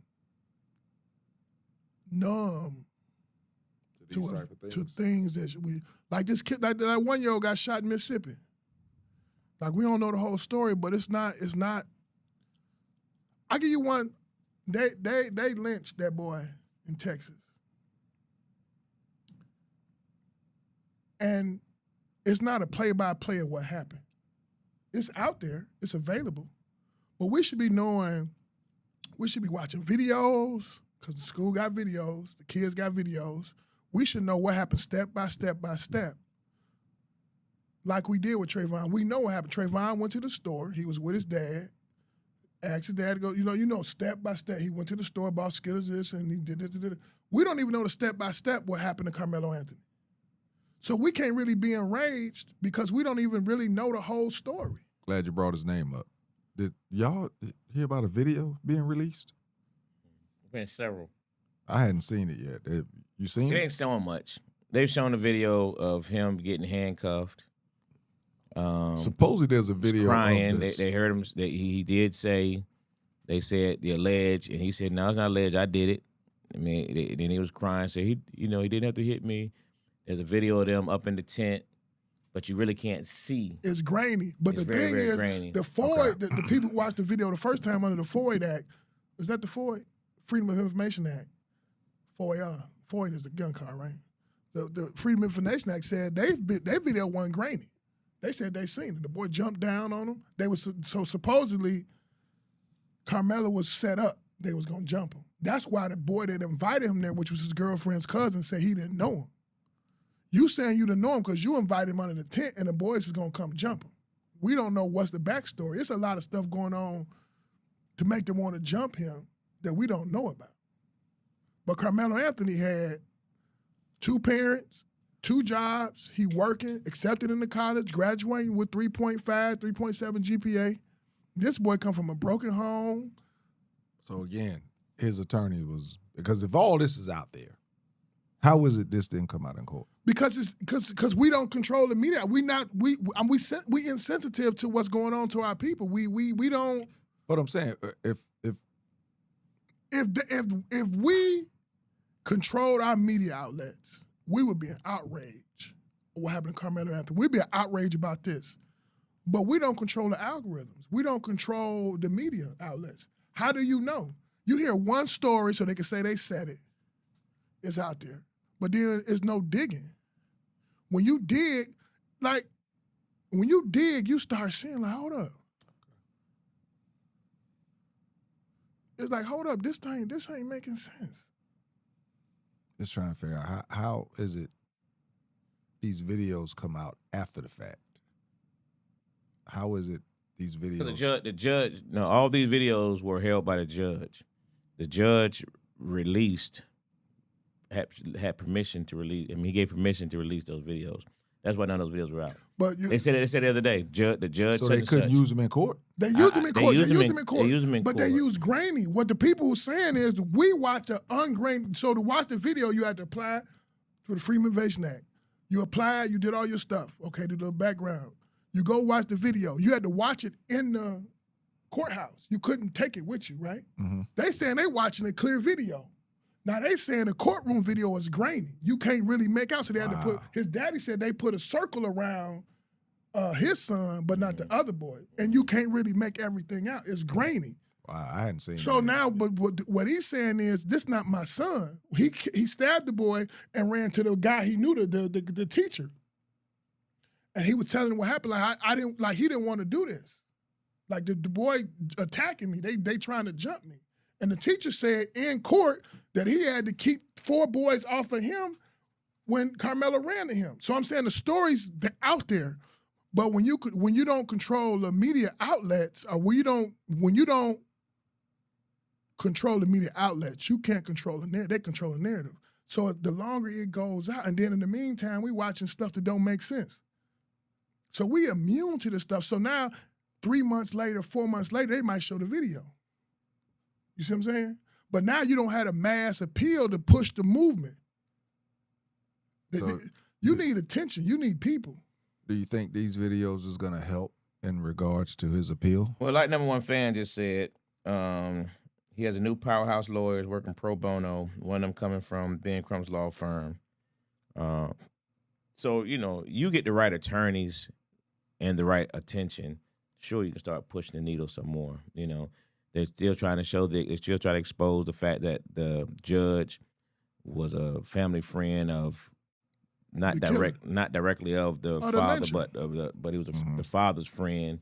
Right. I mean, they're showing that there was some kind of connection there, and so yeah, I think they're gonna be able to pull out all the stops now. But yeah, they just releasing some of the videos, and they're trying to discredit, some of the stuff as well. They're trying to say other videos like what you're talking about, saying that they weren't vetted, so we don't know if they were real. They try to do all the things they can. Now, how you at a track meet with 4 teams, ain't nobody pull out their cell phone? All them 16, 17. That's part of the reason they can't bring the video out to the public, because some of them kids are underage, so you can't show their video, their face. But I'm saying, you telling me that you got 50 kids at a track meet and nobody got cell phone coverage. All you got is a school camera. 50 kids, ain't nobody, and they got the one boy said he thought he was recording, or they got him on the camera doing this. They said, well, where your video at? They took his phone, gave it back to him. And then the daddy, let me tell you, the daddy and mama, bless their heart, they on Breakfast Club, giving an interview the day after. This woman giving an interview is like, come on, baby, they got shit. People do this shit for real. Y'all joking. Breakfast Club is a comedy show. That ain't no where you release this your son's life, and man, come on, this woman asking questions. She wasn't even asking the right questions, dog. Give me a play-by-play what happened. What is your understanding of what happened? How did your son? She asking, they ain't talking, and the daddy trying to explain stuff, but he don't really have the grasp of language. So the questions got to be grafted away so he can explain. When he got through with that, it was a 50-minute interview. When he got through that, I said, okay, this is what happened first. This is what happened second. So the boy who said he didn't know what's name, they're like, you do know him. Here go a picture with you, him laughing. Y'all play basketball together on AAU. What you mean you don't know him? This your grandmama, and you hugging, y'all laughing at you. So he lied. The girl saying she lied. They got all this stuff. Come on, dog. But we don't know the play-by-play, and you need mass attention to fold this stuff up. Ahmaud Arbery case came because the world seen it, and the momentum got there. Right. Trayvon Martin, the momentum got there. You know what I'm saying? We need people on the front line, man, to get out there and get it. And the Breakfast Club ain't the right avenue. And if you is going to go Breakfast Club, where's the other coons at? That's what you got to ask yourself is... Where are the coons at? Is why didn't some of the other major... Coon dogs. They didn't want to take the story because they don't want... They coons. They don't want to show... Yeah, I mean... You think Muhammad Ali would have kept his mouth closed? I'm just saying you have a lot of, you got The View. You got a lot of other major outlets that could, if they believe the story or they want to go lean one way or the other, but they don't want to touch it because it's too controversial. They don't want to lose. They coons, nigga. That's the go say it. Well, now some of them ain't coons. Some of them just who they are. You just said that's coons. You ain't got to know you're a coon to be a coon. You can be a white coon? Yeah. Oh, okay. Cause they always they want to show you look at man, listen. I don't even pay attention to the social media. But when what's name broke up with the rapper girl? Mm-hmm. Klay Thompson. Klay Thompson broke up with the rapper girl. How much attention did that get? Way too much. Ooh, boy. Now we got a nigga about to do a little young this nigga. We got an African about to do 35 years in the penitentiary for defending himself. But remember that white cop in Dallas, I think it was? She went to the wrong apartment and thought it was hers, and she shot the black dude in his own home. She got 10 years. And the judge fucking hugged her. Oh, what it is to be white. That's why we got to say FYT. That should be the name. That's going to be my new podcast, FYT. You got to diffuse, because these people steady showing us they don't like us. The most consistent thing in European history is they don't like black people. There's nothing more consistent in American history and European history. White people do not like black people. There's nothing more consistent, but yet we still want to move out there with them. I want what white man got. I want to live with him. I want to love him. I want to just love me, baby. Hey, look at me. I got Cat Williams and comedians talking, and I got 1 million views. Now we really need you, brother. Use a platform for us for something that's going to really help another black man out. Oh, shit, I can't do that, though. I'm fucking white women every night. You heard me on my Facebook Live jamming that white bitch up. You heard my Facebook Live dropping that hammer on that white bitch. For what did he get that bitch, $30 million? A lot of money. That bitch got first round NBA money for that bitch. Cat. Goddamn cool dog. Goddamn dropped that 9-inch hammer on her, boy. And but where he at? Where's Stephen A. on his personal podcast where and I sent you the thing about him cooning. Trump called him a low life and dumb nigga. I mean, he didn't say that word, but I know he thought it.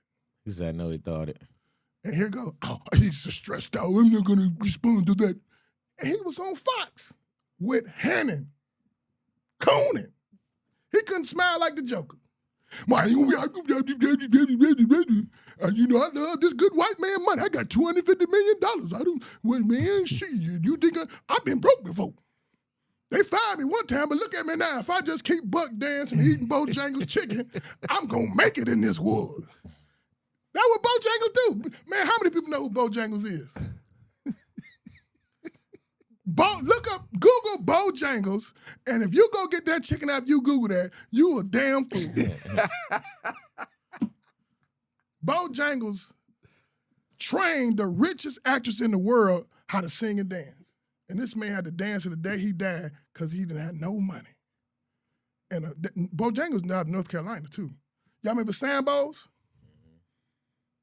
Who the fuck? How you gonna have Sambos in the South? That's like I'm gonna get me a Hymietown juice sandwich. You think you're gonna sell a Hymietown juice sandwich in New York City? Can you sell a Hymietown juice sandwich in New York City? Try to open it up if you want to. But you can sell Sambos, and niggas love get a biscuit with it. They got the best honey butter biscuits and all. They got the new blueberry biscuit out too. That was wrong, nigga. These niggas road, is cool. I just like sit back and let them go. Nah, I'm through, man. I just be getting so inspired, man. Like, we got to really do something, man. You rolling with it tonight, though. You're on point tonight. One count, dog. One. We can only pray that that's not true. Yeah. Of course, they come back with the words, other charges are pending. Bro, if you get a DUI But right now. But if you're already out on a $5,000 bond, they can come back and hopefully the correct media attention, just like we did with Arbery. They came back with additional charges, and they charged and fired the DA. The lady found a whole lot of irregularities going on, and you hope the same thing happens here in Lee County, because another small county where everybody knows their name type junk. Yeah. You know what I mean? The sheriff and the fire chief, probably went to school together type, you know what I mean? Just the problem is you got the DA, they all probably, everybody's in cahoots. Well, Ralph Warnock. Well, again, I'm hoping I'm hoping there's a lot of people that when did this case happen? June 6th. Earlier this month. Yeah, so there's time for the media blitz to hit, and hopefully because I've seen it a couple times since old boy sent it. Yeah. So I'm just hoping that now the media blitz starts hitting and the word gets out there and they start putting pressure. Hope ain't a plan. They got cars, planes, trains, buses, bicycles, scooters. But like I said, the sad part is that we have to get to this point. That is the sad part. The sad part is that you have to get to this point to where you have to get pushed behind it for it to happen. This shouldn't need any push, but it does. Sad that it does, but hopefully, we got a fella in the White House. This motherfucker ain't did 10 minutes. We part of the push. Classic Konversation is part of the push, and we gonna shoot our next show down there. Keep my keep my eye on this one for sure. Speaking of, as you call him, Coon Steven. There he had, he finally on his show, he finally had, a little debate on his show. Usually on his show, it's him by himself. Mm-hmm. So he had a debate, and it was niggas. I can't remember the other guy's name, but it was a guy called Officer Tatum, Brandon Tatum, and I can't remember Dwayne. You remember the other guy's name? The other guy, retired Officer Tatum. Gary Chambers. Out of Louisiana. They got to talking about being American black and being Black American. Officer Tatum said that he was an American black. Mm-hmm. Gentleman from Chambers out of Louisiana said that Baton Rouge said that he was actually a Black American. And actually, I saw this last week before we started the show. Me and Dwayne was looking at it up here, or was it last week when you was in the rain? Yeah. Was waiting on Lo to get him, was watching it, and that debate came up, and they was talking about, Black American versus American black. So I pulled up some stuff. Basically, the two clashed over the concept of whether to identify as black first or American first. Officer Tatum, of course, he was American black. And American black basically flips the terms. Black becomes an adjective modifying the noun American because blackness is a demographic racial identifier, the noun, and the American is a nationality. Putting American first can obscure the specific cultural background. So basically, I feel it's someone who feels that they have to live by the old American narrative that black is lesser than white and lives that within all situations. Black American refers to the race or broader disparate identity. Black is recognized racial category used to group people with a dark pigmentation, specifically in reference to African descent. It encompasses both native-born African Americans and more recent immigrants from Africa and the Caribbean. Someone who understands the sacrifices laid for them to be considered at least equal, if not better than, but still lives within societal laws. It was a great, they debated well on it. I can honestly say that I'm an American. I'm a Black American. People like to say African American, but I don't like you ain't born in Africa. How you African American? I think you're a Black American if you're over here because you was born here black and you were born in America. But you have to be black first to recognize what you're dealing with in America. I understand. But, the American blacks, in my view, are people that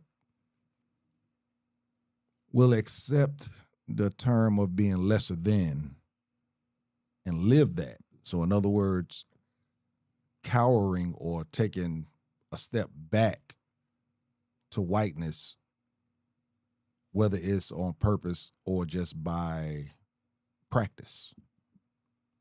So to both of you, how would you describe both terms? And which would you say that you are? I already know what you are. Which would you say you are? I ain't know. I'm African. That happened to be born, but I'm African. And they arguing foolishly because American is the product in which creates the problem. So you still associating yourself with the white man. So for example, a Chinese person don't say they yellow American. A Native American don't say they a red American, black and white. But when you say you American, that means you believe in the system. I'm African. We all African. That's part of our. I fucked a white boy up today. I said, man, you know you ain't gotta be white. Wait, what you mean? You know you can be Bohemian. You can be French. You can be human. But the moment you say you white, you take a position of superiority, because it's made up. There ain't really no white people in the world. It's just it's like Santa Claus. That shit made up. If you buy your son a gift, I'm sorry, and choose to give him it on the holiday that you choose to celebrate, like Christmas, you gonna tell him Santa Claus bought you the PlayStation 5 for $700? No, you bought it. Why you going? Santa Claus is not real. So why would you? So America's not real. If we were really American, we wouldn't have to fight. It wouldn't be no. If we were really American, we wouldn't have to fight to go to the toilet. We wouldn't have to fight to live. We wouldn't have to fight to breathe clean air. These crackers pollute our air, dog. They pollute water. Why do you pollute water? Who the fuck fucks up water? White people, that's who. For what? $1. That's why they got Cancer Row down there in Texas, because the Koch brothers pouring all that water in the Mississippi River. Down too, man. Who pollutes water that you got to live with? These white folks, I'm African, and we all African. No matter where you came out your mama, you African. Where your mama pushed you out, London, China, Haiti, Brazil, Colombia, Jamaica, Carolina, you African. And if they really was human, they know they African too. They came out our ball sack. Somebody black made them white folks. They know they got an ancestor. They usually stop. Well, my dad's dad is from Macedonia. Then my mom's side, they stopped and they were Germans, and and Polish. I'm gonna keep going. Keep your ass going with grandmama, and granddaddy. You right there in the motherland. So we African, brother, and the only reason we black is because they white. It's like if I bring a gun, if you know I'm coming up here with a gun, you're gonna sit there, hey man, what the fuck you gonna do? You gonna let me walk in and knowing I'm mad at you with a gun? Hell no, you gonna defend yourself by calling the police, bringing your own gun, not being here, whatever, but you just ain't gonna know. So we gotta be black because they white, but they really ain't gotta be white. You ask a white boy to say, you're not white. What do you mean? What do you mean? You know you're human. White is made up. No, man, I'm white. Okay, I'm black then. Fuck with me, Leroy. Trevor. Leroy. Fuck with me, Sebastian. They know it. And why do they hate us so much? Why they don't, when you really a hater, you hate everybody. And Whoopi Goldberg said it best. What in the world do we do to this administration? You know why they hate us? Our DNA, man. They know what we did. And they disassociated us with our memory. But if you can remember, Egypt, Kush, we invented everything that the world has improved on, we invented it first. We invented language, architect, math, for the greater, and we gave it away. We never took the knowledge and kept it to ourselves. We traded. And then you get other people, they make contributions. And we become human and we become family. Oh, you did that better than me? How you do that? Oh, man, show me how you do that. Man, crackers ain't gonna do that, man. They want $1 bill Fuck everything else. They God is dollars. Even money not real. Money's not real. The money in our pocket, that's not really real. That's just, we assigned a value to $100 bill. Okay. But what was they doing before they had $100 bills? You see what I'm saying? It's going to be a day where ain't no more $100 bills. It's going to be something else, crypto, whatever it is. But we assign value to money. Money really only has the value that we give it. So if we don't give it to it, it ain't got it. Only thing that really has value is our relationships with each other. If I'm hungry and you feed me, or if I'm thirsty for knowledge and you feed me, I'm going to appreciate you. White folks say, you only need 343 calories per meal. Motherfucker, I'm hungry. Well, you only need 343 calories. You only need 343 calories. Here you go. I'm giving you what you need to survive. 343 calories every 6 hours. You're going to live 30, 40, 50. You know what I'm saying? Man, you say I'm hungry, food. Hey, man, I didn't know that. Oh, knowledge. We African, brother. So that's an interesting question, and I didn't see the debate that they had, so I can't comment on that. But we talked about this, a while back when I was talking about, the fact that how I think we lost as a people because the culture, our culture doesn't exist the same way as others. We don't take pride in our culture because a lot of people don't even know what is our culture because, black is a color. It's not a race. You know what I mean? It's a color, but we've allowed them to characterize us as a color, but they don't really characterize themselves as a color. And the ones who do characterize themselves as a color, as quote unquote white, are usually those, redneck, racist type people. They look at themselves as white Americans because they feel like they're the ones who built this country. When you look at yourself as a white American, you feel like you are the superior. You know what I mean? And like you said, as a white person, they can, and most of them are from other places. You know what I'm saying? They're all from other places originally, but if they have this kind of superiority thing, then they consider themselves white, and they consider us black because they feel like we're white, you're black, you're automatically beneath us. So that's tough, because I hate because I remember asking this question like, well, who are we? And you're right in terms of, that's our culture. The culture that we come from is African. And but because of, everything that happened in this country, that was taken away from us, and we kind of had to create our own. And I think that's why we are so lost as a people, why we can't come together as a people, because we don't recognize and respect our culture.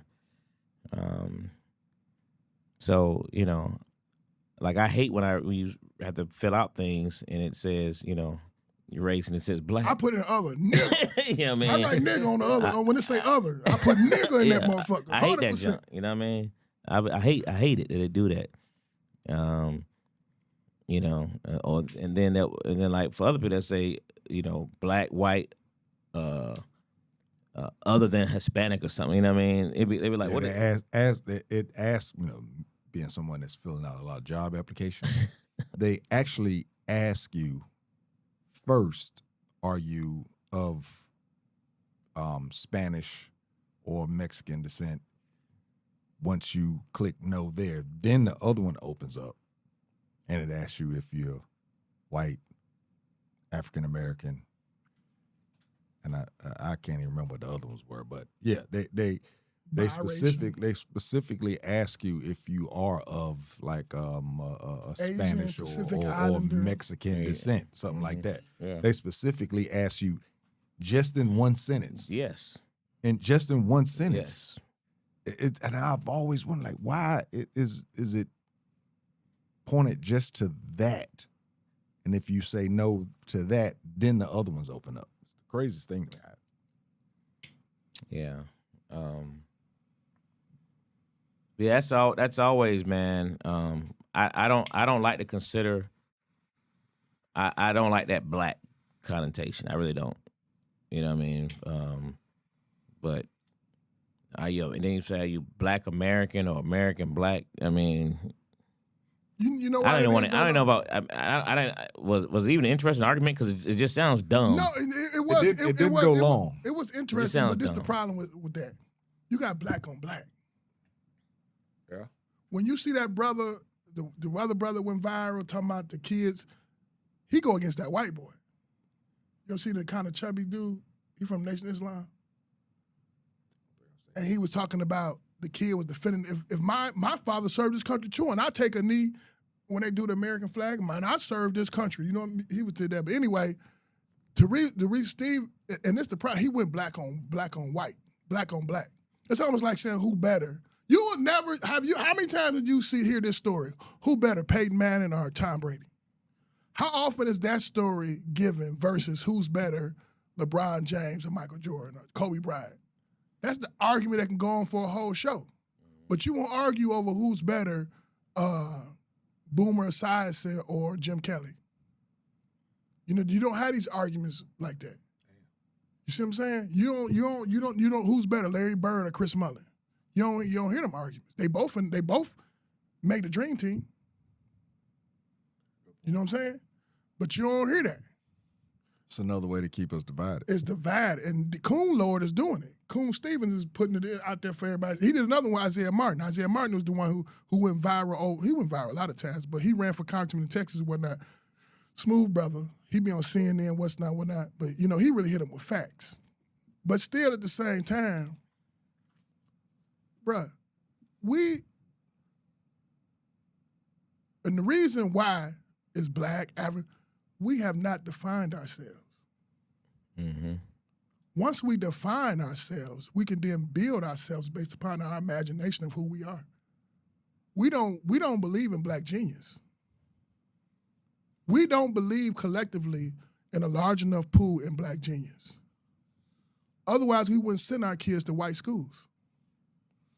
Especially in the formative years, like different in college and stuff like that, right? But I think when your child is developing from 0 to 8, it's paramount that black people are the leaders of their mindset. You know? But if your child want to be a chemist and the best chemist school is in New York, I'm not going to Clark. I can understand that. But if I'm teaching you how to have good... formative years. Yeah. But your formative years really teaching your character. What's right, what's wrong, how you treat people, how to play in the sandbox type stuff. That has to be done with black people. Well, we got to believe in black genius. We don't collectively believe in it. So we always want to go find, because we have not defined ourselves for ourselves. So with that being said, do you think, is there a reset? Is there a reset in regards to defining who we are? It could be. We got to want that. We got to have a desire to really give our children something that they can have for themselves. I want everybody in this chat to answer that question, though, in terms of, I want to hear what y'all have to say in terms of, do you consider yourself American, Black American, or what do you consider yourself? I really like to get everybody's opinion on that, because that's an interesting question. And just to, and it makes you, dang, I forgot to play that tonight. That jump was high today. It just makes you wonder what just it's an interesting question though. I ain't gonna lie, it's an interesting question of how you see yourself. What was your answer, JT? My answer was I was a Black American. Simple fact that I grew up in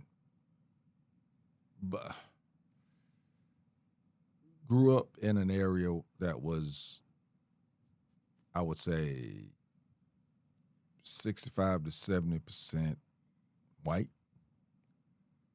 In New York? No, this was in North Carolina. Oh, okay. And was kind of blinded, honestly, to everything that was happening because I was in it and I was a kid and I was just growing. But after I became an adult and looked back on things, I saw where there were little microaggressions from the white race that I'm not going to say put me in my place, but held me in a place. Gave me enough, I'm going to say freedom, but gave me enough wiggle room?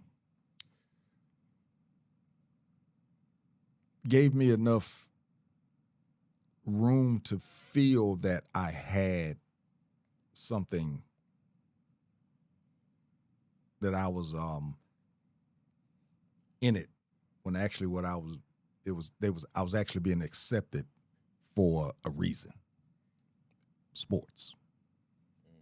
You know, I look back and I look back at certain friends of mine that I ain't gonna say couldn't get into certain rooms, but wouldn't come in certain rooms because they didn't feel they belonged because they were not as good in sports or whatever.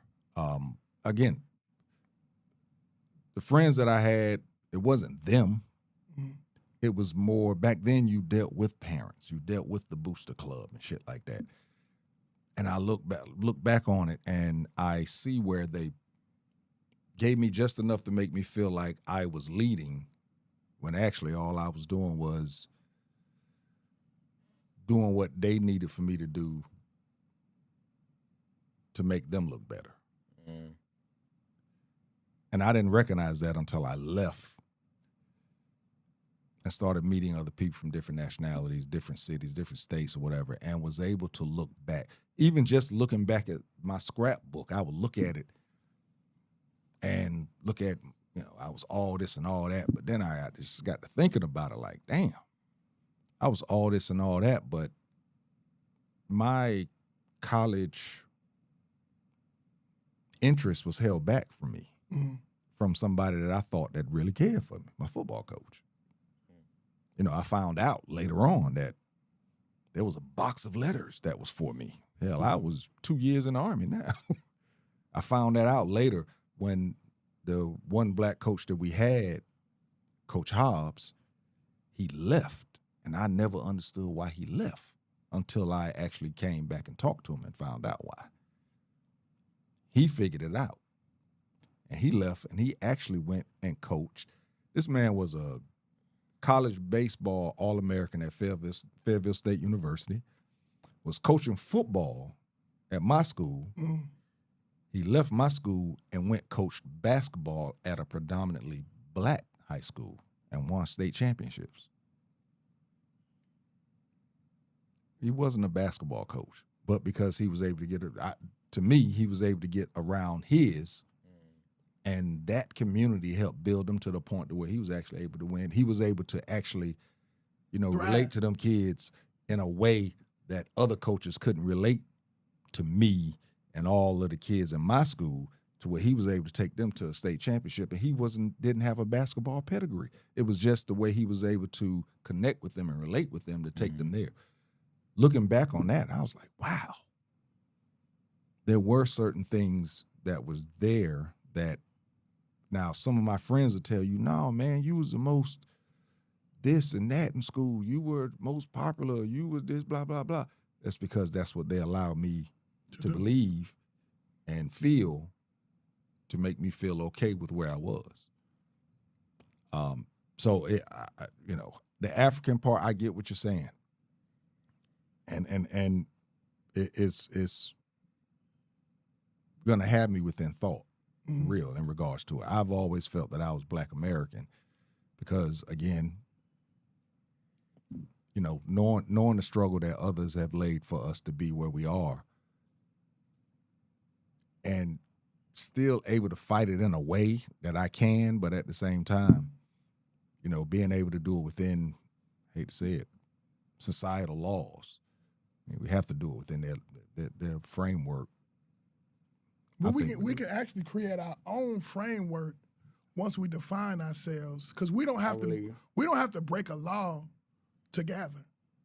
We don't have to break a law to stump our feet together. You know what I'm saying? It ain't against the law for us to say, you know what? I'm not gonna boycott Target. I'm gonna help Lowe open up something similar to Target so we can go there. And I'm gonna make sure you got the funds you need. And you think, man, I'm gonna show you this. Everybody who comes to America after 1776, 100%, not 99, not 101, 100% of every foreigner that comes to this country from a colored country, okay, benefit from Black people. Every Mexican, every Indian, every Chinese, every Korean, every benefit they get. The reason they go to Harvard is because we tried to go there first. The reason they can get equal laws and they get home loans and they get business loans because we already been in the trenches fighting for it. We died for that. So you think that they get it because we already paid the price? So now they coming in looking at us like, well, why don't you just do this? Motherfucker, you know why you got that loan, you fucking Indian? Because we was denied this loan for 100 fucking years, and then finally somebody died and got shot, and we you know what I'm saying? We did it all, man. We lived together. When Blacks left the South and came up north, we was 8, 9 families deep in a 2-bedroom apartment. Just like we be talking about these other people. We was the one, ain't nobody let their child get breastfed. Ain't no Mexican woman coming up here to Buckhead, taking care of white family, and then putting her titty out to put in their kid's mouth. But Black mamas did it. Ain't no motherfucker coming to when we cook that food. Y'all see them Japanese motherfuckers getting that goddamn, sneaking that ranch back home? You see them people? Did you see it? These motherfuckers, you know, they can't have ranch and shit in Japan. These motherfuckers going to Whataburger. Mother got caught trying to steal 3 burgers to take back to Japan. Yeah, I heard about and that. Guess who invented ranch? Yeah. A Black man. And they over there, buttermilk, mayonnaise, and season. That's how ranch is. They sneaking this shit on the plane, they never had ranch before. A Black man invention is what they got. Yeah, that has been a trip to read how or see how so many of these foreigners have been tripping off our cuisine. Cause you think a The Chinese Waffle House has been the biggest hit ever. The biggest hit. You think a Chinese person could go to Duke if we didn't try to get in there first? All right. Who's going? If we didn't cross the color line in Georgia, you think a fucking Chinese boy gonna go to Georgia? If we didn't already pay the price, we gave him our land to build the place. We gave him our labor. We gave him everything. And now these people come here and enjoy it and look down on us. They don't even when you become a United States citizen, you should learn the civil rights. You should have to learn the civil rights struggle. You got to learn the Pledge of Allegiance, learn the civil rights struggle. That's not gonna happen. They're taking everything out of the history books as it is. Boy. They don't want them to believe that any of those things happen. You know what's gonna be crazy, Lo? The history book gonna be digitalized. Yeah. Them motherfuckers gonna change that motherfucker up like that. Yep. Yeah. Push of a button. I mean, when they told me a couple years ago, remember we had them teachers on here when they said that when they were teaching Alpharetta or Aqua or whatever it was, that the folks came over here for a better way of life. Slaves came over for a better way of life. They were making them teach that. I like, oh, we in trouble. Shit. We in trouble. They making them teach that? No, they ain't making them. They loving it. Because you know what they got? An unemployment office. You know what they got? Openings on the South Side. You know what they got? They got Sparta, the blackest county in the United States of America. They got South Fulton, the blackest city in the United States of America, right down the street. Why you want to be around the white people? And they making you teach lies. You love them because you can't say FYT. And when you're abused, the only thing you want is to not stop being abused. You got to get away from the motherfucker that's abusing you. I don't care if it's drugs, alcohol, or physical violence. When you abuse, you must separate from the abuser.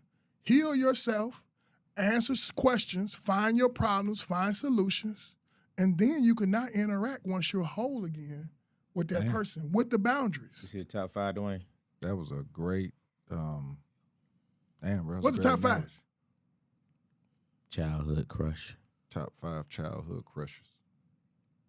You had that many? You ain't had 5? I was a one-man lover back then. Back then. Back then. It could TV, personal, whatever. Oh, yeah. Of course I had crushes. Oh, shit. You said personal. Damn. I said can be. I was thinking more TV, but I'm thinking TV. You can't tell your personal life, man. I can. But, you know, I agree with what you're saying. I just think, I don't know, man. They love their master. We've been deprived of a lot of things from a cultural standpoint.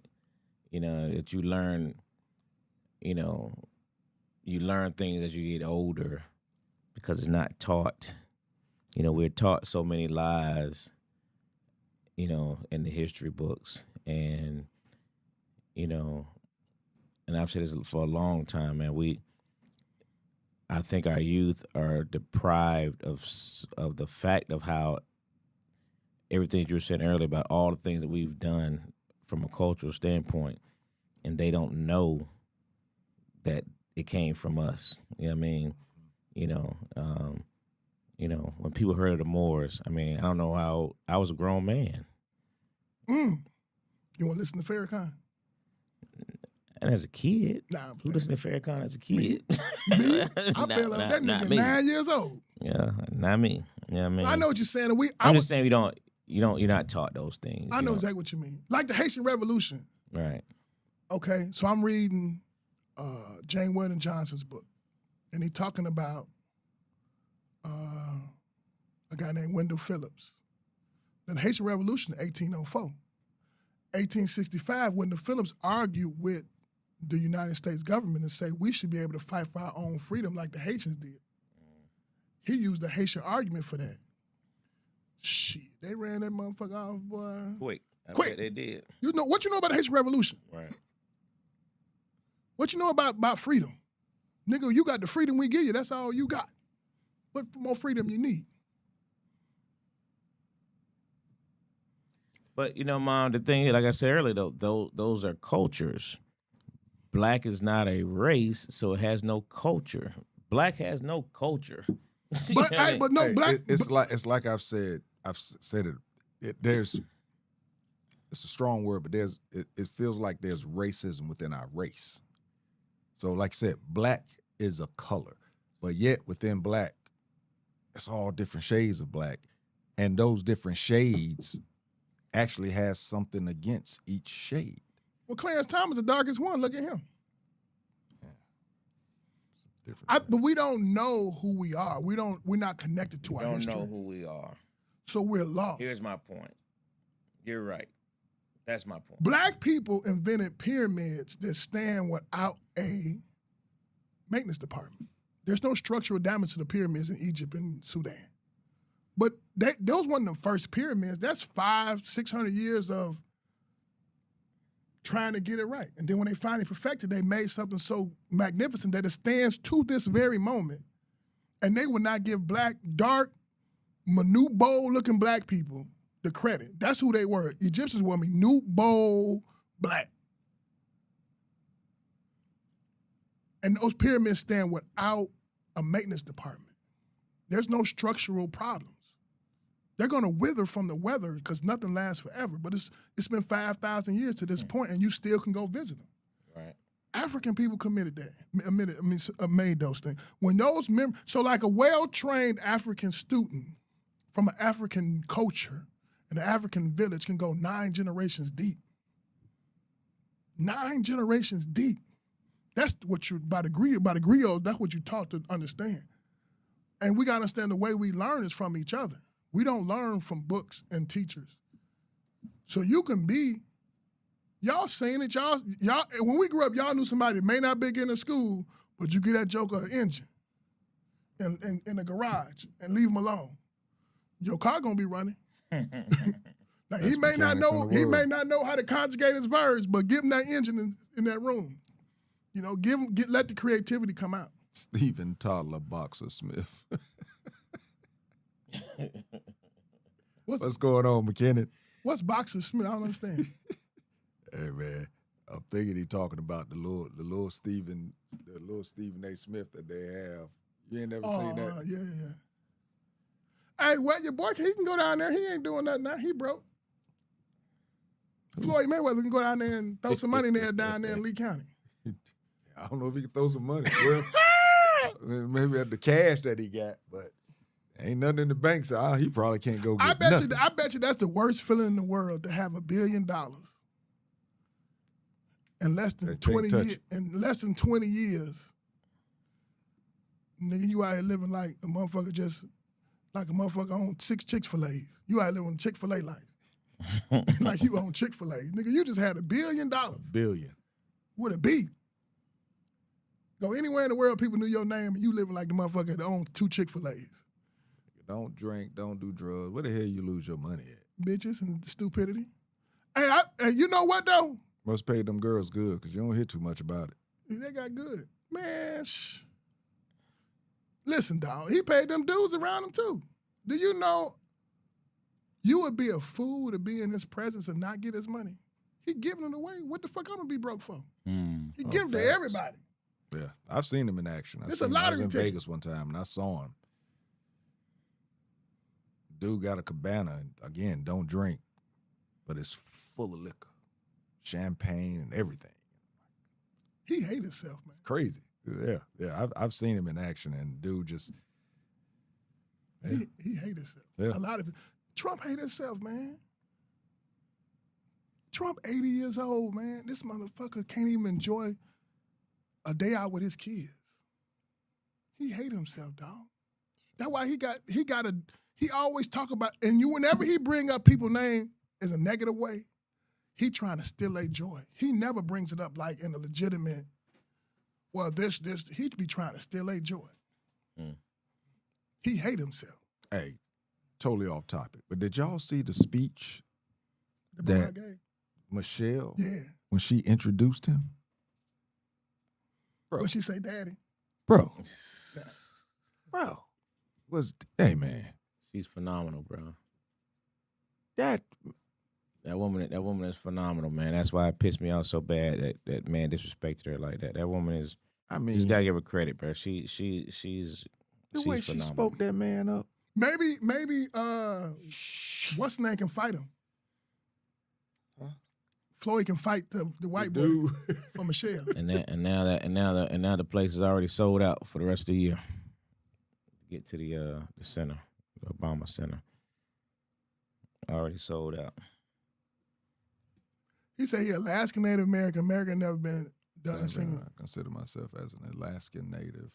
America has never done our single good. I don't trust America. Alaskan Native. I'm asking McKitty, can you name me 3 treaties the Americans honored?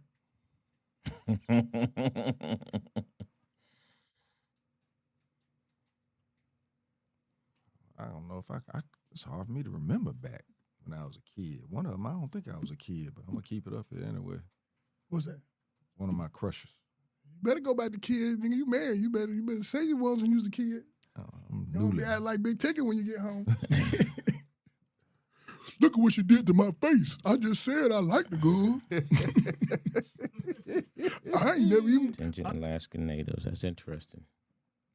That's interesting, McKinnon. Missed you last week.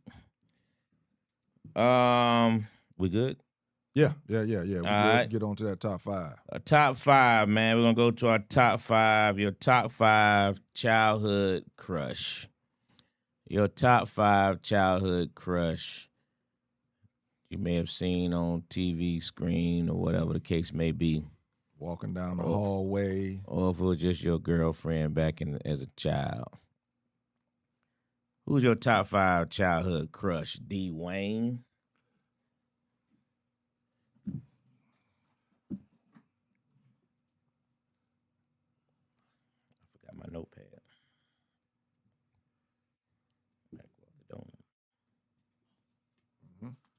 Nigga shooting lasers at us. What's going on? Trying to get the thing on behind you. This nigga shooting lasers at us. He said shooting lasers. There's no sense. Hold on. There's no sense in identifying with a country that refuses to identify you as a citizen or as equal. I am on this dirt by circumstance, not preference. Okay, there I Interesting. go. It's very interesting. By circumstance, but not Number preference. 1, Yeah, never heard it put that way, McKinnon. I'm gonna I say like that. Selma Hayek.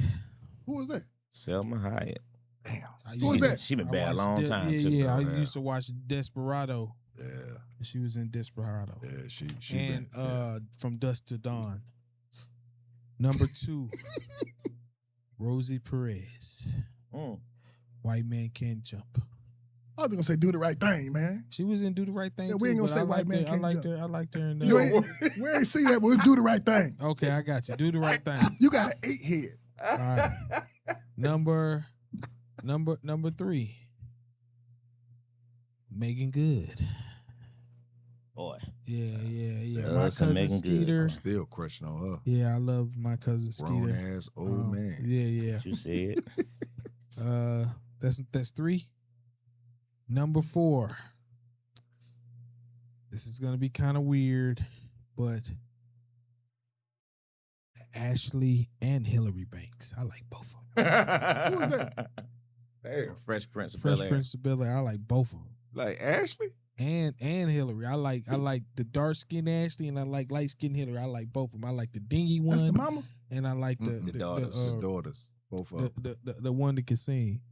And then last but not least, who am I going? Wayne's at an age he could like Ashley though. Yeah, I'm sitting there. Yeah. Because I was at an age where, like I said, Ashley was more my age, but Hillary was like, I just really wanted her because she was, older. Think you was a creep for a minute. No, We forgot how old the Fresh Prince that show really is. Forgot how old I am. Yeah. Forgot how old I am. Last but not least, this is gonna be kind of weird too, but Topanga from Boy Meets World. Boy. I like Topanga, man. I don't know why I like Topanga. She had them chi-chis, man, but yeah, I like Topanga. I hate to say it. I know, ask the cop, you gonna be, Too Free gonna be mad at me, but yeah, Topanga White. So yeah. I don't know who that is. She was on a kids show when we were younger. So yeah. Too Free, what you got, bro? Tatiana Ali. Is that Ashley? That's Ashley. That's Ashley. Tatiana Ali. I used to like her a lot. You know who I like, but it was different? Remember when Keisha Knight Plumbing came back to life? She was a bad one. Rudy. When Rudy came back as grown, I said, look at my girl grown up. I had to hit her with that Keith Sweat. Now she our age. I like the first mama from Fresh Prince, the dark skinned one. Mm-hmm. Ain't Viv. Yeah. The dark skin ain't Viv. First one. I like Janet from Good Times. Thelma too. Yes, Lord. But Janet, I like Janet, but Thelma was right. She was right with the Lord. Said she was right with the Lord. The Lord made her right. You know she was right with the Lord. I liked it.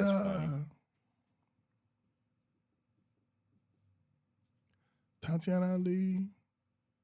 Who I say? Tatiana Ali. The mama, the first mama, the black one that could dance. Yeah, that's Aunt Via. Thelma and Janet. I'm trying to think of a singer. I really ain't like no singers.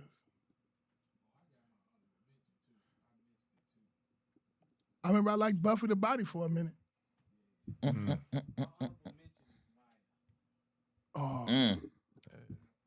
Still love Maya. Yeah, he showing my age like a mother. What's the name look good to me too? Gabrielle Union. Her it's the Sanaya. Nah, Lathan. She is cute, but I like Sanado, yeah. That's it for me. All right. And thick ones. I like them thick. Got Whitley Gilbert, a.k.a. Jasmine Guy. She down the street. Go holler at her. Not now. As a kid. Yeah, she don't look the same. That's why I said Whitley Gilbert. She ain't Whitley no more. All right, 50 Cent. She ain't Whitley no more. All right, 50 Cent. Got to go with Thelma from Good Times. Bernadette Stanis. Got to go with that. Period. Spinderella. DJ with Salt and Pepper. And I was crazy about Spin. When them videos came out and I could see Spinderella doing her thing, I was crazy about that chick, man. Evelyn Champagne King. I know the name. What she sung the song Shame. I don't know what it was. Her eyes. It was something about her eyes when I was a kid that just had me mesmerized, bro. Had me mesmerized. You know, videos wasn't out then. Really, it was more Soul Train. Dang. Yeah, you know, Soul Train. Remember Jukebox? Soul Train. Yeah, I remember Jukebox too. What's that? 3? Oh, that's 4. It's gonna be controversial, but my number one crush as a kid, sad. Vanessa Del Rio. The porn star? Yeah, boy. She was a porn star back in the 70s. Honorable mention would be Pam Grier. That'll do it for me. Yeah, that Vanessa was a mother, boy. All right.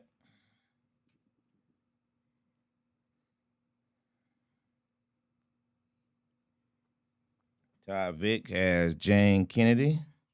Oh, yeah. Who is that? Well, you don't know who Jane Kennedy is? Man, Isaac Kennedy's wife, she was in all the, what was the prison movie called? Not the prison. Was it prison movie? Yeah. Penitentiary. 1, 2, and 3. But she wasn't in 3. The first, I don't know, she may have been number one fan, to correct me, but I know she was one of the first black sportscasters. Yeah. On TV. I mean, she was back there interviewing, back in the OJ Simpson. Yeah, OJ days. She was interviewing everybody. She was the first black sideline reporter, female black sideline reporter. Absolutely gorgeous. Gorgeous. Oh my goodness, man. She's on my list. Her and Pam Grier. Her and Pam Grier. Boy. Her and Pam Grier was right there. She was Halle before Halle, bro. No, looking good ain't being blessed by God. You gotta have that. Oh no, hey. No, she was blessed. Bruh. By all of them. God, Allah, Buddha. all of them. That's my big ticket right there. Yeah, all of them for sure. Oh, bro. Yes, Lord. Yeah. All right, Tavi got Jane Kennedy, Pam Grier, second grade teacher, Miss Donna Cola.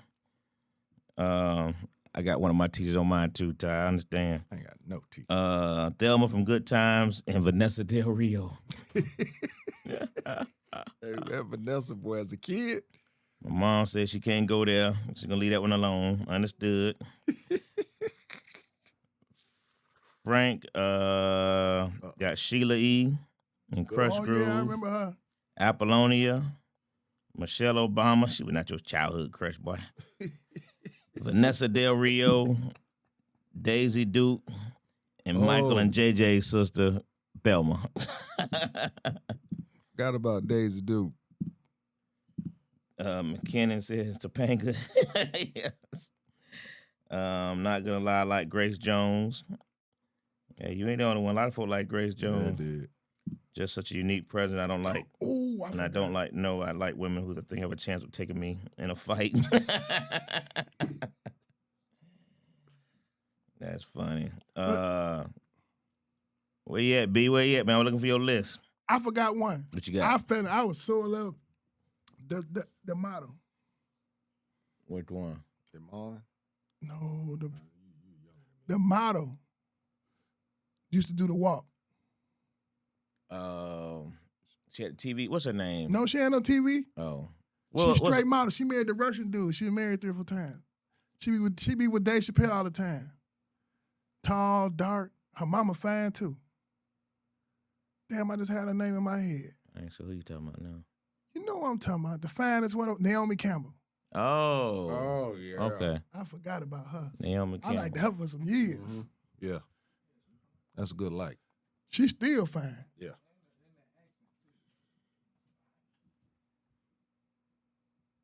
Is it RuPaul?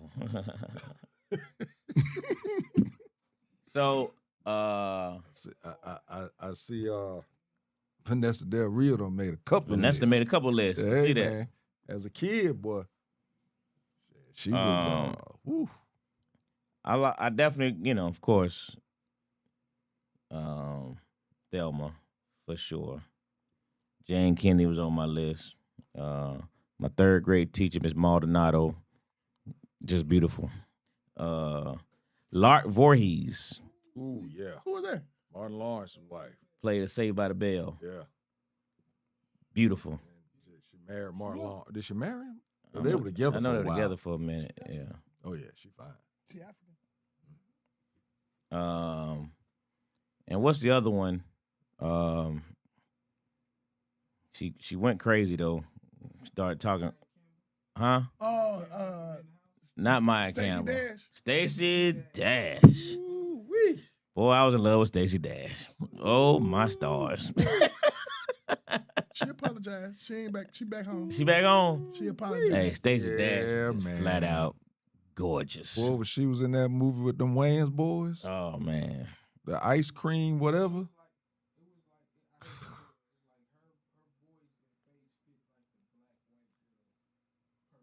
She was right. Yeah. The eyes. The The eyes got me, man. Her eyes, man. I was like, man. I couldn't get the smoke out of my mouth. Yeah, them eyes, The eyes, man. boy, made me do anything. Man, yeah, Stacey 2 Dash. times. Stacey Dash was just flat out gorgeous, man. So And Lark that- Voorhees, Stacey Dash. I said Thelma already. Miss Maldonado. I got Jane Kennedy. And Different Strokes, Janet Jackson. Yeah, She was Ty Bridges. yeah, Yeah. yeah. That No, Janet she wearing Jackson. jeans then. What? Yeah, them little ruffle shirts on. The ruffles shirt on. What the fuck, Jermaine gave that motherfucker away. He had her. She had that ruffle shirt on with her hair boofed. She had that boof on. Yeah, man. Wow, I forgot about Janet up there. When she, yeah. Damn, I forgot about, yeah, she was, yeah. Mm-hmm. Tracy Wolf. Okay. Next text, share with the fellas. Text on my phone. She probably don't want you to share it out loud. She want you to share it out loud. Yeah, Fancy. from Fancy Haiti. was nice. I met Fancy at an earthquake party. She Haitian. Fancy had them. She had her skirt too high for me. I could rock with Fancy. I know Jamie have to do this for the show, but she wasn't the one for me. Oh, Murtaugh's daughter in Lethal Weapon. Gotcha, McKinnon. Okay, now I'm with you. Oh yeah. Now I'm with you. Tracy Yeah. Wolf. You talking about Murtaugh's daughter in Lethal Weapon. Lethal Martaw Weapon. was the black dude that played Mister. Yeah. Yeah. Yeah. Yeah. Because she started messing with the other cop. Yeah, and Lethal Weapon 3, wasn't it? Wasn't she messing with the cop? The other guy, the partner in Lethal Weapon 3? I don't see what text message you talking about, man. She said it's going to make us all laugh. Yeah, man. Woo, boy. I don't see it, though.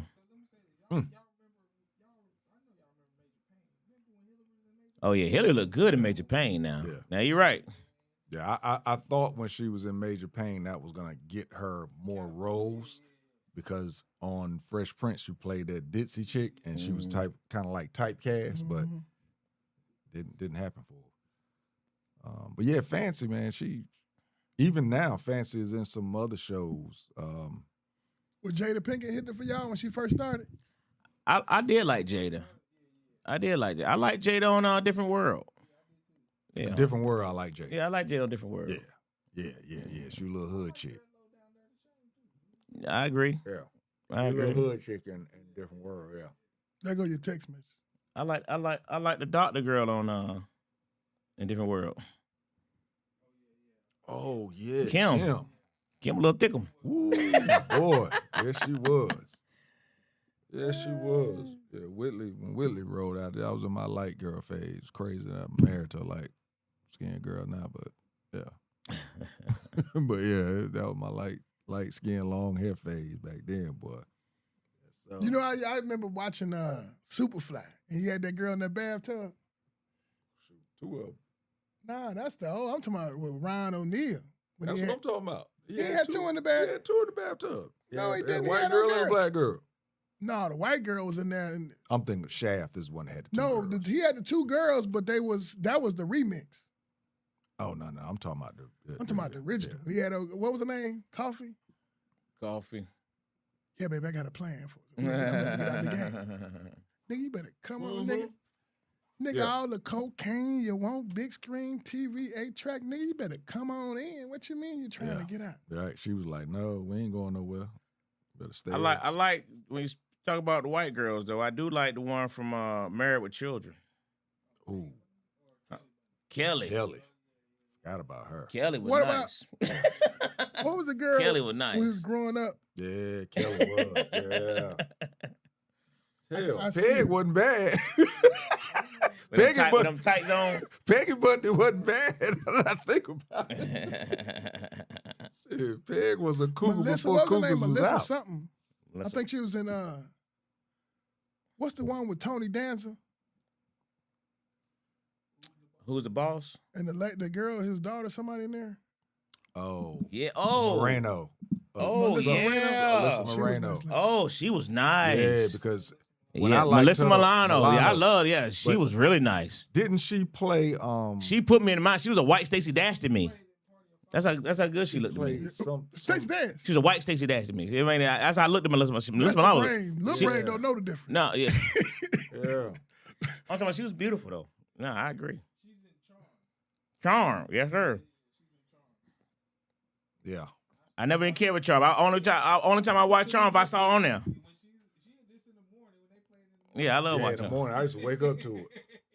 Keep my TV on and wake up to it on TNT. Sound like her attitude. Fan thinks she's all that. Phoebe Cates, the sister from Fast Times. Yeah, Phoebe Cates was nice. Yeah. Who was that? Fast Times at Richmond High. Oh yeah, bro. Yeah, Fancy. Let me tell you something, Ty Vic. I met at the party though. She really don't have the right to act that way no more. All right, man. She cool. She good people. You know what I'm saying? Your skirt too high. She don't look the same. Oh, she ain't what she used to. Oh be. no. Makeup drains, Take everything out. especially black women. Makeup She got drains the it. Whoopi Goldberg look. Oh man, ain't bad. Yeah, she like Whoopi it ain't Whoopi, Goldberg? but she not. What's the other lady? What's the She's on, comedian lady? She's on one of them shows on Vivica Fox. what's that BET show that she's on? But yeah, she didn't age gracefully. She's like Whitley didn't. Yeah, Whitley didn't age gracefully at all. I remember when Jasmine Guy had an album. Yeah. Mm-hmm. She was acting. I seen her act before at the school. She was actually supposed to have been the better of the singers, but girl from Martin. Yeah. Well, first it's Tisha Campbell. Because I think Tisha Campbell was supposed to be the better of the singers, but you know what I mean? But Pam kind of. Pam could sing. That was she was trained to do. Yeah. Sing. She could Yeah. sing. Yeah. Okay. Good top five. Yeah, we can go on with that. We'll be talking about these little girls all day. Yeah, all of them start popping up in the head. Right? Yep. Damn. There's a question. What happened when you first got the one you really wanted? Can't talk about that on air. We'll catch you on in the green room So that's Classic Konversation after dark. after dark. Yeah, man. Yeah. I didn't have. It's funny you said y'all said teachers, bro. I did not have Oh, you was at a white school. not one teacher, not one. Even if they wasn't in a class that I didn't go, not one In the whole schoolhouse. in the whole school from elementary all the way through that I ever had a crush on, that I thought was fine. Maybe that's why I was able to actually get my grades the way I was supposed to. But you know, there wasn't none of them. That was the only one for me, Miss Maldonado. She was the only one. There was none. I mean, but you know, that's why you probably didn't have those issues you have now. my point exactly. Should be an age limit on teachers. It should be I think it should be an age limit on the grades they could teach. Like a 22, 23-year-old should be in elementary school. She shouldn't be in high school. We had one. I remember Jamie down. We had a fan teacher, man. Should not be in Ohio. You should not be 24 teaching seniors, and they 18. Marissa Tomei. Good one, Frank. Yeah. Marissa Tomei was all that too. yeah. You're right. Which is Marissa? Frank, is Marissa the one that played Lorena Bobbitt? I know she was My Cousin Vinny. Yeah. Is that the same one? She was. She did play. Yeah, I think she did. Yeah. She did play My Cousin Vinny. Sheesh. Yeah, Marissa Tomei is nice. You went to class every day, huh?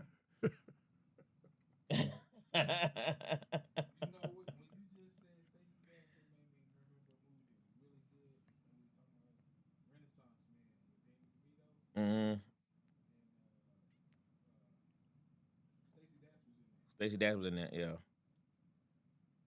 I crazy about Stacey Dash, man. Yeah. You know, remember old girl that played? I don't know why she didn't get more roles. Remember old girl that played Denzel Washington's wife in when he had to say the black boy. Remember, he's a black boy joined the military. Remember his wife in there? She played the wife. She played what's her name wife. I remember his wife in that one. She played the wife with Mario Van Peebles in the cowboy movie. She was a bad sister, man. Remember Posse? She played what's her name? You don't remember his wife? Posse. What's my girl? That's what I'm saying. She was. No, I got a picture of her. I hugged on her like she my girlfriend. Again. Hey man, that woman. I know she looked Native American. She married the actor dude, and their daughter actually is just married. Was it Eddie Murphy? It was some. Their daughter just married. She brown skin, right? Sally Richardson. Sally Richardson. Yeah. Oh my goodness. Sally Richardson. Woo. Yeah. She should have had more acting roles. Man, boy. Yeah. When I said I hugged her like she was my girlfriend, bro. Yeah. Real talk. Boy, Sally's gorgeous. She's still beautiful. She's still beautiful. Name that she married, but he be on the Kevin Hart joint. The Real Husbands of Hollywood. Yeah, we married. Yeah. They had a daughter, and their daughter just got married to some famous. I'm gonna tell you something, man. That is one of the funniest shows. Oh, that was hilarious. Now, for real. Real Husbands of Hollywood. Yeah, that shit was so funny, man. That's before he sold us out. That shit was so funny. Great show, man. Great show. We're gonna go and shut it down or whatnot. 2 Free. Y'all catch me at 2 Free on fan base. Yeah, I know you flipped up. I got a fan base. You left the marketplace, huh? Well, I still be on my. Got to get me some stuff this week.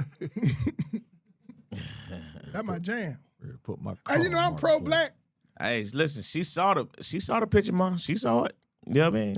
I showed it to her. She saw it. She said, "You got to go home." Hey, some pictures they just gotta understand. What? You Sally Richardson, man. You get around some certain people, Wasn't that Denzel Washington's wife in what's her name? I thought she was gorgeous, man. I was like, why you ain't acting? You ever wonder why people be good like that and they ain't really got a lot of roles? It's Hollywood, man. Hollywood's a beast, bro. I be getting mad like, what's that one dude, Sterling? I'm like, how in the fuck Sterling act this good? He just getting on at 40. That's why you got to give props to, the Tyler Perrys of the world, because they're giving these people opportunities. And even, and in some of these shows, like Will Smith made a point, and a few other people made a point of bringing a lot of old school people on their shows because they weren't getting no love nowhere else. Yeah. You know what I mean? And even like Esther, a lot of people started bringing Esther back. Before, you know what I mean? Because they just don't get opportunities no more, man. They really don't. But you be like, they look good, they can act like. Sterling. Because their age, that's why a lot of these I know black what women you're get talking these ridiculous surgeries, because especially black women, because once they feel like they age out, that's why they try to change their face, start to stay young, because when these Hollywood have these things in their mind. But you know what I'm saying? You get a role at 44, you be like, damn, where the fuck you was at 25? Okay, I'm gonna show it to him. Samuel. Yeah. Samuel Jackson started late. Yeah. But he was, politics. cocaine a hell of a drug. Yeah. Politics, all that type stuff at that stuff, man. And especially with women. Like, ain't no way in the world you can tell me. If you don't sleep with the right person, but you they can't. can blackball your ass Ain't no throughout all white of it. person in the world can act better than Viola Davis. They might be as good, but they can't out-act her. The heavier they fall. Okay, I have to look that up. I ain't heard of that one. He says Phil actors should be getting a lot more Heavier roles. they fall. Yeah, I have to look that one up. Look that up. Look that one up. Where was it again? Too Free on Fanbase. Fanbase. Fuck with me, you know I got it. On Facebook Marketplace, that's my name. Fuck with me, you know I got it. Who we got doing that thing this weekend, bro? We have Bighorn and ATL Comics on Friday night. What's this week? What's the day? 23rd. It'll be the 26th. This tournament weekend, 26 and 27, right? No, yeah. Yeah. And the same thing on Saturday. I'm glad you asked me that question. The harder they fall. Oh, the harder they fall. Okay. Sunday we had Traditions again. We had a really good Father's Day show at Traditions Sunday. The place was packed. They had to see people outside. It was so crowded. So. Oh, wow. Wow. Dope. Yeah. Didn't charge enough. Wow. Yeah. We're still rocking on. We're doing a Monday show now at KLD as well. So we back up, man. They keep trying to pull me back in, man. Get back out there 5-6 days a week. Well, I don't think. Yeah, that's 6 days, man. Wednesday on the day. God dog. And we're trying to work on that. Yeah, man, we're rolling. Shoot, Saturday, we're gonna be all the way out in Hampton, Georgia this weekend. Shoot. What? That's what the tournament is. What tournament? This weekend. They Football, flipped it. nigga. Didn't they flip it? Huh? That's in July. July. Boy, so glad you told me that. We just got You ready. about to go to Hampton, Georgia. Boy, what you talking about? Where y'all at? Nigga, I was looking for some place to stay and everything. That's in July, JT. We were at the same place for the season, bro. Tournament in July. Oh, man, that messed me. Hilarious. Yeah, so Did you do your show in the Caribbeans? going in August. Yeah. August, the second weekend of August, we will be over there. Still free tickets, airline on us? Airline on you. If you get there, I got you. VIP. Get there, I got your ticket, sit front row. Get too close, you might get some tears from me. Shit. That's how close we get to the audience in this show. God Guys, the stage play. Yep, we'll be doing that in St. Martin. Next year, we're actually going on tour. I think we got like 5 different states right now that's lined up, and one of them is supposed to be New York. I'm hoping that stay in there because, I need to go up there. I need to go see my pops, man. I had some realize this past Father's Day weekend, my greatest Father's Day gift I ever had was actually taking my son to New York to actually see my pops. It was so dope. I got to make that post tomorrow. The memory flashed up on me, you know. Cause, You want a grill too? huh? Pops want him a grill. Pellet. Send him the top 3. Shit. He ain't getting no damn grill. I told my sons, man, share this with you as we close out, man. I told my sons who was at Father's Day dinner. I told them, man, I said, you know what, man, as I'm sitting here looking at y'all, I just want y'all to know I don't ever need another gift. I don't ever need nothing else on Father's Day but y'all presence. As y'all, as they getting older, about to get in their own world, man. Just come see me. If I got y'all presence, man, that's the only Father's Day gift I need.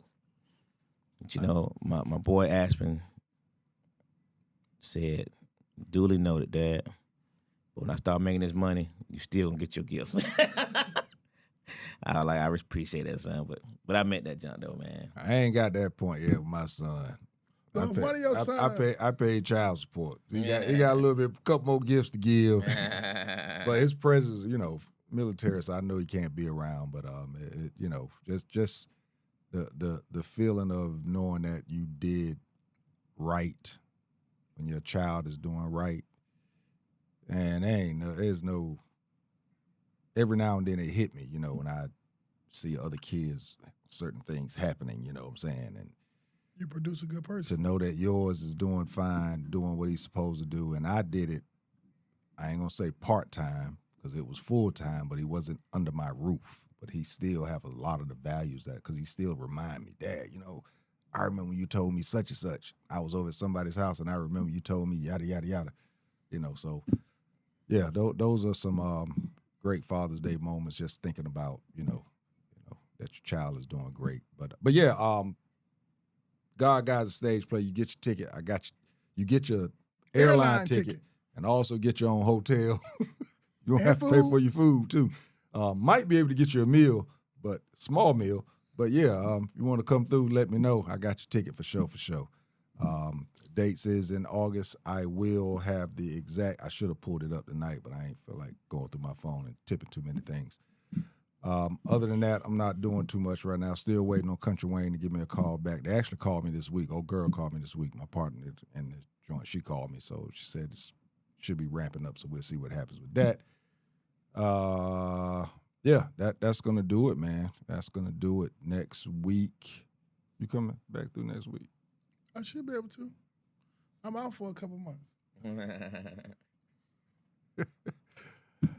Next week, we'll be right back here, man, 8:30-ish. I promise you we will start earlier. Dwayne, you all right to start earlier than what we did this week?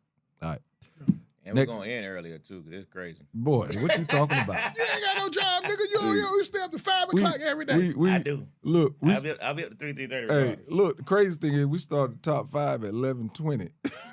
12:05, so it's a good top 5. Yeah. It was fun. Yeah, always, the top 5 is always pretty fun. So next week, 8:30-ish, before 9, I promise you, next week, even if Angelo or me have to do it by ourselves to start it off. That's going to do it for us right now. Classic Conversations with JT and Low, and we out. You dig? Peace. Appreciate y'all, man. Appreciate you. Share. McKinnon, appreciate you coming in.